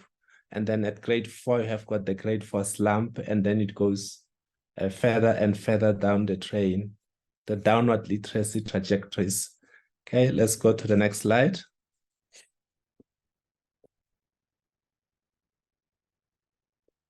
And then we also know this when they go to secondary school, grade 9 to grade 12, what Paul Freire talks about unauthentic forms of existence and thought.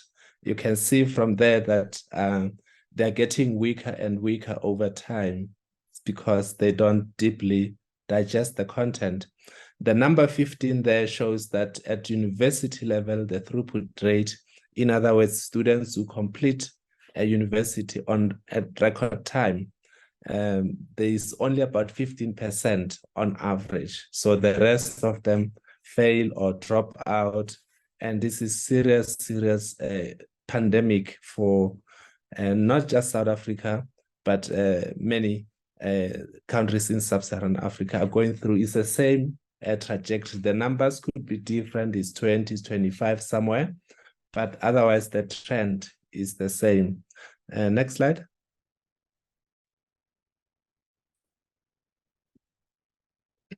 Well, I can go further to show that, in many African countries, there had been a lot of colonial styles. And how do you know this? Through the type of language policies that are in there. You had the delayed immersion that is found in former English and Belgian colonies. Today in South Africa, children learn through their home languages or mother tongues, or language of the community for the first 3 years, and they shift to English from grade 4 up until university. The languages are reduced. It's what you call subjective bilingualism. And number 2 is total assimilation, which is happening in former French, Portuguese, and Spanish colonies, where in Senegal, for example, you go straight for French as the language of learning from grade 1. It doesn't matter whether you understand French or not. Then in Tanzania and Eritrea, you had what we call double assimilation, where you had German and then English took over in Tanzania, for example. Then we had Ethiopia, which is in Somalia, that retained the local languages, at least for the whole primary school level. So if you talk about different linguistic colonial styles in Africa, this is a representation. So you don't have any African country where you learn through an African language from grade 1 to university. So that's what we are sitting with. And if you talk about international education or highly quality education, you can understand why Africa has so many challenges. The language factor is very, very key, and colonial masters are holding on to the language. The next slide. So the question why and how did we come to think about language the way that we do? I've always written about this European Enlightenment period where there was a world vision of Europeans during the Enlightenment period. We had a isomorphy of monolingualism, bounded and sealed. What you call the difference between the I-ness, the idea of nation statism, or the oneness ideology that was created at that time. If you speak French, you have to live in France. If you speak German, you have to speak in a country called Germany. That's the nation statism ideology, dividing Europe according to languages that were spoken. And that was carried over into Africa in 1884, using exactly the same lens. Colonial countries, European countries using their languages to divide Africa the way that it is divided, using different colonial styles. Okay, and that's how you say there are so many different languages in Africa. The next slide. I'll try to rush. We also had the challenge with the missionary linguist separatism. I'll skip this slide, but to say you had colonial powers that worked with the missionary linguists, the churches that came to Africa and divided people again according to languages, because they wrote the languages down, the African languages down. The next slide. And this is where what was omitted, the I am because we are. There's the Africanness, the idea of Ubuntu, the infinite relations of dependency. When you balkanize and you divide people into smaller pockets, into separate entities, you actually are undoing their cultural competence about this, the I am because you are. This is a poem written by former President Peg, who says, "So let me begin. I am an African. I owe my being to the hills, the valleys, the mountain, the clays, the desert, the trees, the flowers, the seas, the ever-changing season, of our nature. I'm formed." So what he's trying to say is the idea of being an African, being interconnected with your environment, being interconnected with everybody else around you, but including your environment. So you're one and the same thing. Okay, next slide. So, and this is where the whole Ubuntu comes in. The I am only in terms of other people. I can't, let me see this, but okay. Only in terms of other people does in the individual become conscious of his own being, his own duties, his privileges and responsibilities toward himself and other people. In other words, it's only through other people. You can't see yourself without the other. I am because we are, and since we are, therefore I am. That is the cardinal point to understanding the African view of a human being. That was written at that time. If you compare with I think, therefore I am, which is almost the opposite version of that. You don't want to generalize, but that's a indigenous European way of thinking. I think, therefore I am. This oneness, not the communality. So you have got completely two different cultural orientations. Next slide. So the speaking of African language, 11 tongues from this point is invented. Sinfri Makoni has written a lot about that, saying, well, he said, for Africans to unremember their historical and their material context, once they have 400 languages in Nigeria, 11 languages in South Africa, and you make them official. Next slide.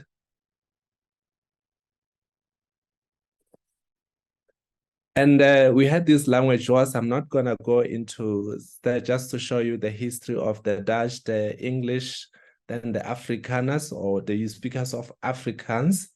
And then the Soweto student uprising, the students who were killed in 1976, were fighting against the use of Afrikaans in South Africa. And then 1994, the birth of the so-called 11 official languages, which did not address the imbalances of divide and conquer in the past. The next slide. If you look at these numbers, this is what you call 11 languages in South Africa, but you notice that right at the top is Afrikaans and English. All the languages that have got EC, they actually make up one language. And if you combine these figures, that will be one large language. And the languages that have got C are also making one big language. In fact, they are mutually intelligible, but you had to divide them so that one has got 9.1, 7.8%, so that they are smaller. Therefore, you minoritize them in that way. By the way, this C is also part of the EC here, and you have got some of the minority languages. So this is an invention of just recreating the past so that Africans don't see the value of their own languages. Next slide.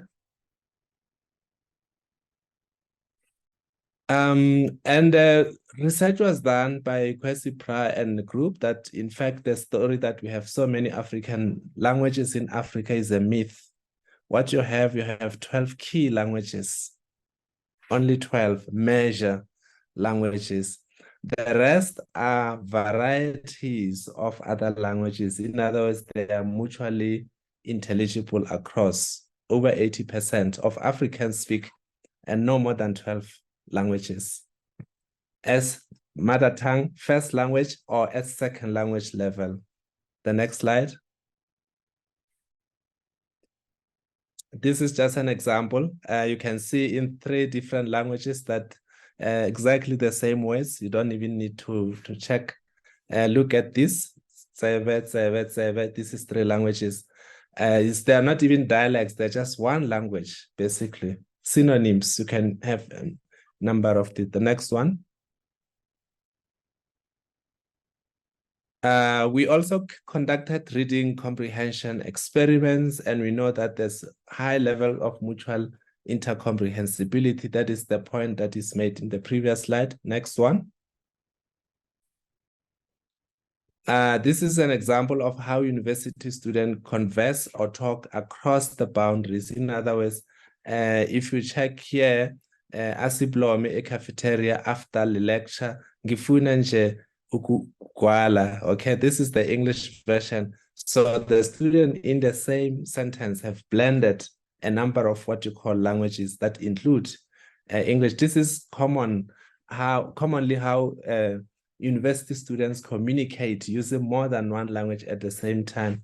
A good example of what you call horizontal multilingualism. In other words, speaker A comes from a different language, speaker B from a different language, but they talk across. They don't need to learn each other's languages. It's normal. It's a common practice. The next slide.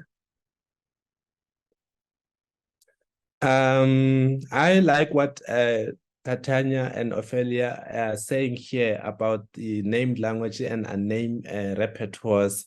They say the line between the important social-cultural construction that are separate named languages and the unitary language system of human beings need to be firmly drawn. Very, very key. And that means flattening artificial constructions in Africa. We have got 1,500 to 2,000 languages, and they make up 33% of the world's languages. But the Africa itself is only making 13% of the world's population. It doesn't connect. The numbers don't make sense. Otherwise, everybody's speaking, a neighbor is speaking a different language from the neighbor, as if they don't talk to each other. Okay, the next slide.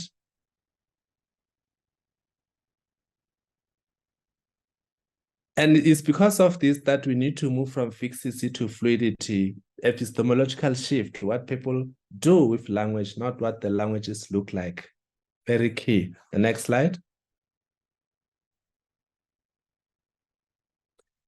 And how do you know, is there a template? If you go stretch back to Africa, the idea of the Sankofa going back to fetch, as you can see in this bed, is metaphoric. In Ghana, is stretching forward, but going back to fetch. Our template, our cultural competence, where multilingualism or speaking in the way that the students are speaking today is not new.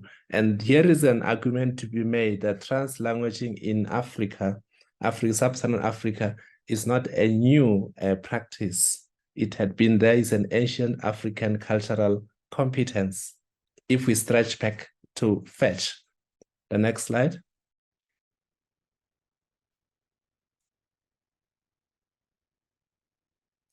And we go to fetch at an ancient city of Mapungu, where the whole idea, this is where we stretch up to, is in sub-Saharan Africa. In stranger come to our place, so we are complete. This is a saying you find in many African languages. Why? I am because we are. Okay, that's why the whole Ubuntu, the humanity, is coming from there, that you come to my place, so I'm incomplete without you. The next slide.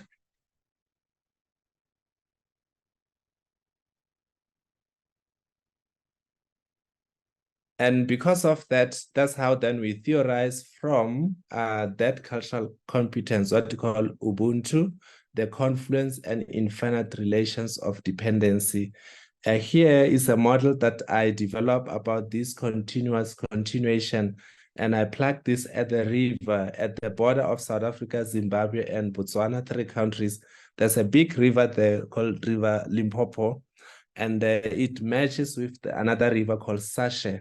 So once the rivers match, you've got one continuum of flow, right? And the thing that I always ask is, if crocodiles are sitting in the river that had meshed, they are not able to feel the difference between the types of waters.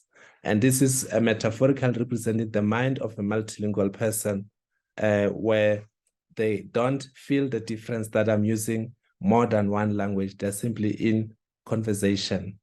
Okay. The next slide. Here we have what we do at the university, multilingual tutorial. I'll skip this one in the interest of time. It says students speaking in many different languages. So I've made that point already. Next slide. We can go to the next slide.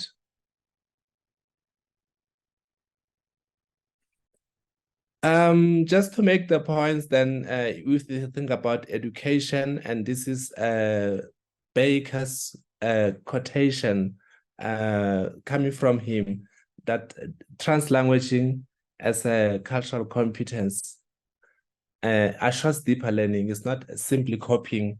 This is where now we talk about the deeper digestion of information. Once you can read or write, read in one language and write in another, or listen in one language and speak in the other, it means that the information has been deeply digested. Okay? This is impossible to do so in monolingual situations. Next slide. Almost wrapping up. And the whole idea of Ubuntu is about rediscovery of plural vision of interdependence, where we say no one language is complete without the other. The I am because you are. Next slide.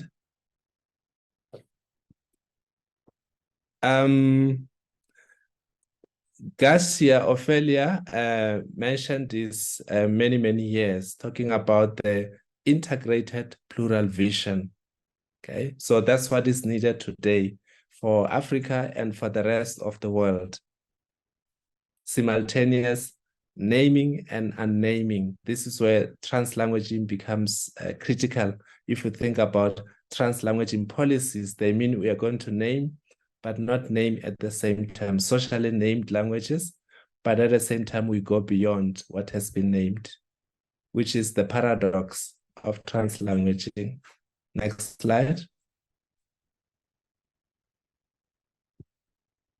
I go back to the same theorize from own context, develop policies from practice. And this is the politician that has been talking about an African worldview, that exhorting Africans, especially intelligentsia, to define themselves so that we as a people can devise and implement our own political and socio-economic programs of action. We have to meet prevailing global challenges from within our own worldview. And in this particular case, this cultural competence of Ubuntu becomes, and defining African multilingualism from what it is being horizontal is a way to decolonize and to bring dignity back to the Africans and sustainable development. The next slide, which should be the last. As we do this, therefore, we disrupt the old order in terms of the language policy. If we go with a language policy that is guided by Ubuntu, translanguaging in this case does not only help disrupt the domination of one language reserved for the pristine models of academia, but it also places African identities at the center of knowing, being, and acting. The next one, and then I'll pause. So we end here with the New York and Johannesburg in concert, which seems to be the future. If you bring a little bit of Johannesburg in New York and you bring a little bit of Joburg in Johannesburg in New York, then you have a system that is doesn't make sense, but this is the future. It is important to note a balanced multilingual frame that includes both the vertical social naming and horizontal use beyond one language at the same time to address the evolving needs of multilingual learners and students in contemporary classrooms. So I would end here. Thank you so much.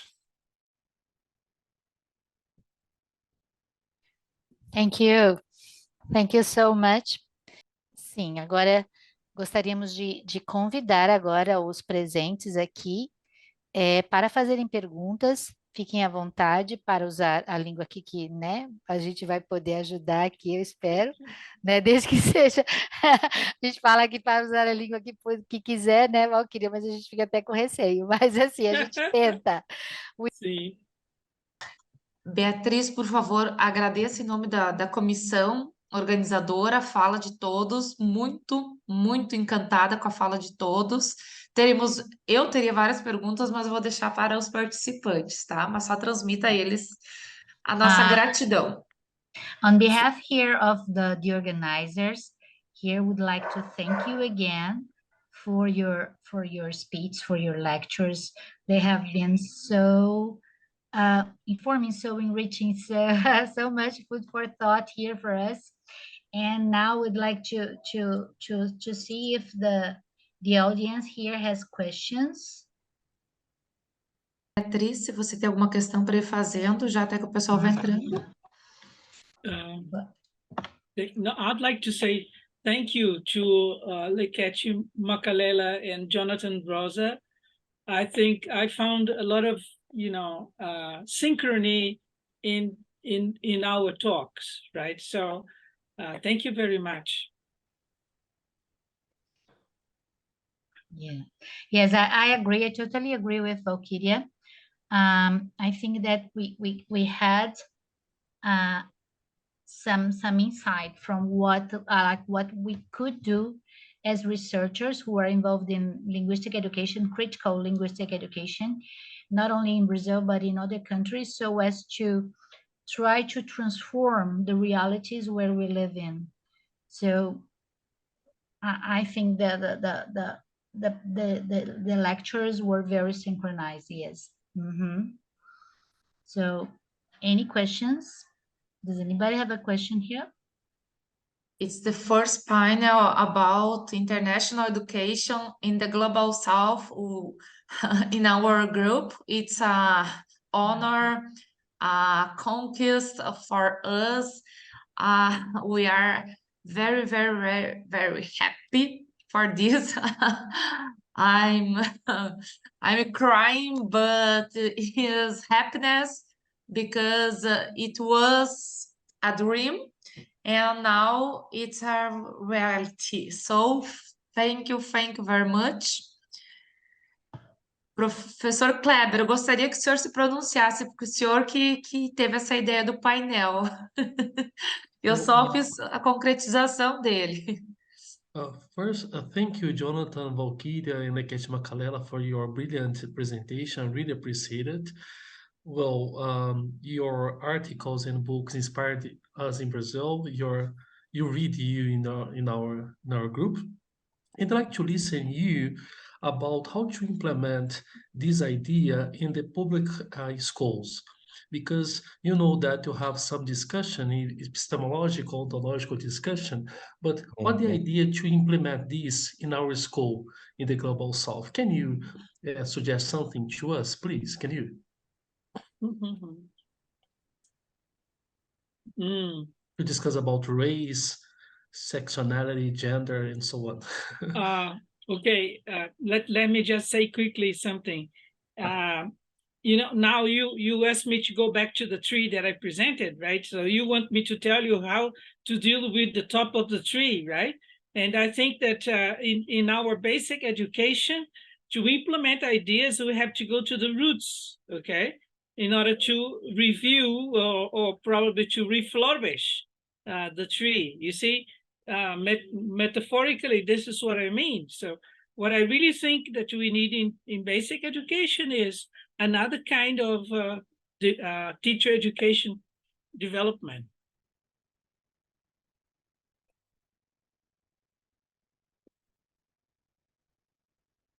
I don't know what the others think.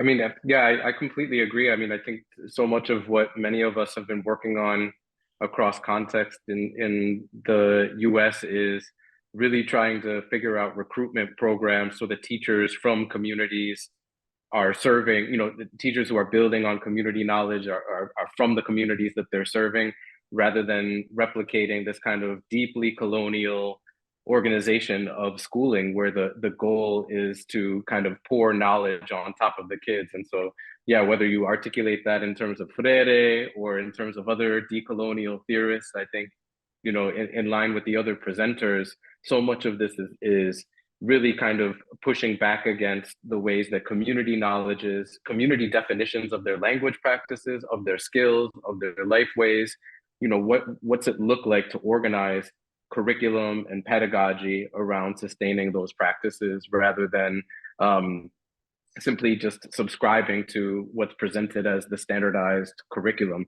Of course, that requires careful brokering though, you know, because in many situations, you know, a school is, because of various policies, a school has to, you know, implement certain kinds of curricula. Or here in the United States right now, we're dealing with all kinds of laws in different parts of the country that are prohibiting teaching about race or prohibiting teaching about gender and sexuality, and so and colonialism. So it requires this brokering between how to work within the existing structure, but ultimately not reproduce it. So, you know, I think that that's an open question in many ways, and I think you need local, really deeply situated local struggles are essential to this kind of work.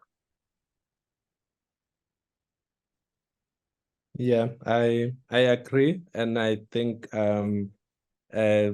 prestige planning for many African countries, there's no reason why you can't use more than one language for learning and teaching, because that's a normal practice. So people use that every day. So what you need is prestige planning and to educate people that it is not a curse and that multilingualism is an asset and not a problem. it comes down to the language policies that are based on monolingual perspective. Once you say, that's why the naming and unnaming, you've got isiZulu, you've got English. Let's say you go for bilingual. You'd name this as your named languages because the society expects us to be. But you need to go a step further to say, from point of use, they are fluid and they can be used in terms of meaning making. And for us here, this is how you decolonize. You bring African languages in exactly the same lesson where they were never used before. It was always French or English or another language, but not an African language. So as I speak now, there is a national conference tomorrow. We engage with the politicians. So we try to push the idea of translanguaging to become a national language policy as a pedagogy for learning and teaching. From the research that we conducted, we found that almost every teacher, whether you say the medium of learning and teaching is English, but they don't actually use English. They're using all these other languages. So we say, instead of having the teachers to use this form of communication surreptitiously, feel like miniature criminals, you're stealing, you can normalize that, okay? And I think the Minister of Education now is listening to that to say, okay, we can normalize what was seen as the abnormal in the classroom. But from the teachers, is about the policies in South Africa, in fact, are very much allowing for that. So there's no policy that says you can't, but it is in the minds of the people to think that, okay, it's not okay to use an African language at the same time as English, because you had all this linguistic apartheid, and that is all clashing with what the people are doing on the ground. So it is a mammoth task, but I hear what Jonathan is saying. There's a need for this brokering and conversation with policymakers. It's almost the same thing as in the US, where maybe the policy is not allowing, but here we've got the policy that allows. It is the practice that just doesn't happen, because we are looking up at the global north. Okay, we say that if they use only one language there, then we better follow suit. You see the same trend of colonial oneness ideology in the minds of people that otherwise are normal in many languages. Yeah, Professor Makalela, there is a question for you from the audience. So Camila House, she wrote here, thank you all for the amazing talks. I'm from Brazil, and I would love to hear from Professor Makalela more about Ubuntu. How can it be a useful mechanism to challenge the coloniality in our different spaces outside Africa? I'm afraid we try to embrace this philosophy and end up misunderstanding it for transforming it inside a neoliberal logic. Thank you.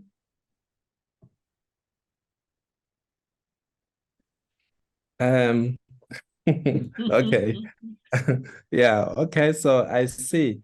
The idea of Ubuntu is a concept that emerges. It says no one is about infinite relations of dependency, that languages are interdependent. And we say no one language is complete without the other. And it comes from the idea of the I am because we are. And therefore there is no we if you don't have the are. But what it does, it is helping us to think around having both the I and the we at the same time without being oppositional. In other words, I am in the person. I am speaking this particular language. So actually the crux of the matter is in this the infiniteness. In other words, there's no end point with regard to the I. So even within the we, you've got the I, the empirical being called the I. And I think if you think, so many people don't think about the I there and the we there, but it's both the I and the we as separate, but the I and the we mesh at the same time. So from language practice point of view or policy, you can say we have got Portuguese and a local language, there's the I and the we. They are seen by everybody as being separate. But at the same time, they're part of the whole. And that comes into play when it comes to the mind of the child who knows Portuguese or try to use Portuguese and the other language at the same time when they are making meaning. So they go beyond the boundaries. They go beyond the I. They become the we for meaning making, and they become the I for what we see them to be. I don't know if that makes sense to the person who asked. It's a little bit, what it says in the end is we should not be thinking about separation of languages. So they are interdependent in the mind of the speaker, though from the society point of view, we are seeing or hearing different things. But as soon as I'm engaged in meaning making, that separation falls flat. So it's about meaning making rather than about the policy more. Okay, Kleber, would you like to make final considerations or the presenters here? We are almost closing. Your microphone. So sorry. Thank you, Leketi Makalela, Jonathan Rosa, and Walkyria Monte Mor, and Joaquim Dolz for your talking.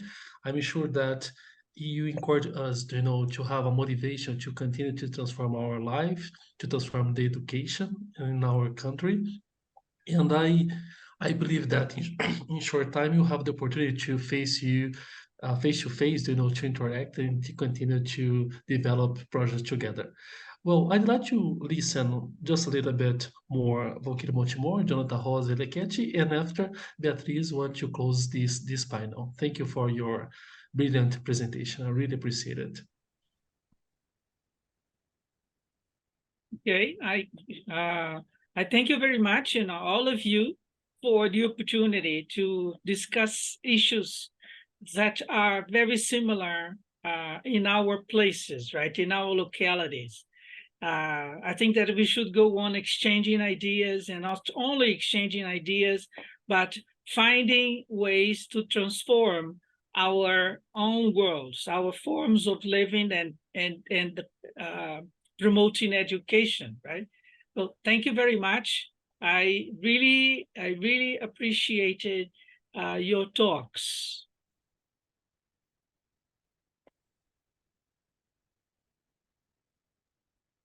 Thank you as well for the opportunity, just to be in conversation, and I appreciated having having the chance to kind of be in dialogue across different contexts. But as we've mentioned, lots of interconnections, and I was even thinking about that last question, the ways that we, this question about the relevance of of a cultural concept like Ubuntu in a Brazilian context. And on the one hand, I think it's really important to be able to derive inspiration from theories and from strategies that people have developed in different local contexts.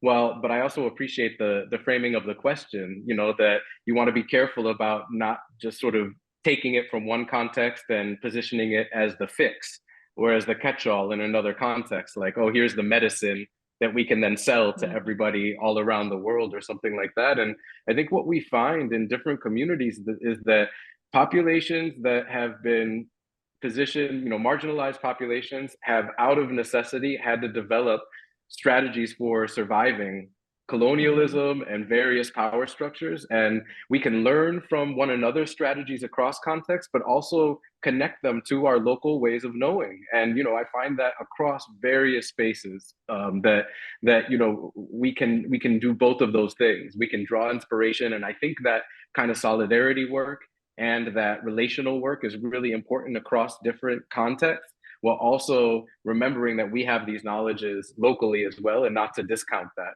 So yeah, thank you.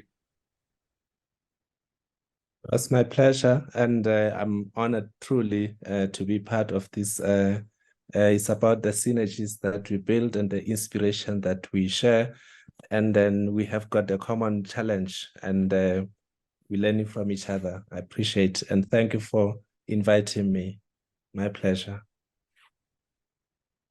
So we thank you. We thank you from our group GECAL here. Would like to thank you again for having accepted this invitation and for sharing with us all the information from your brilliant presentation. So thank you very much, everybody. Obrigada a todos. Nos vemos daqui a pouquinho na conferência de encerramento, pessoal. Obrigada. Thank you very much. Bye bye.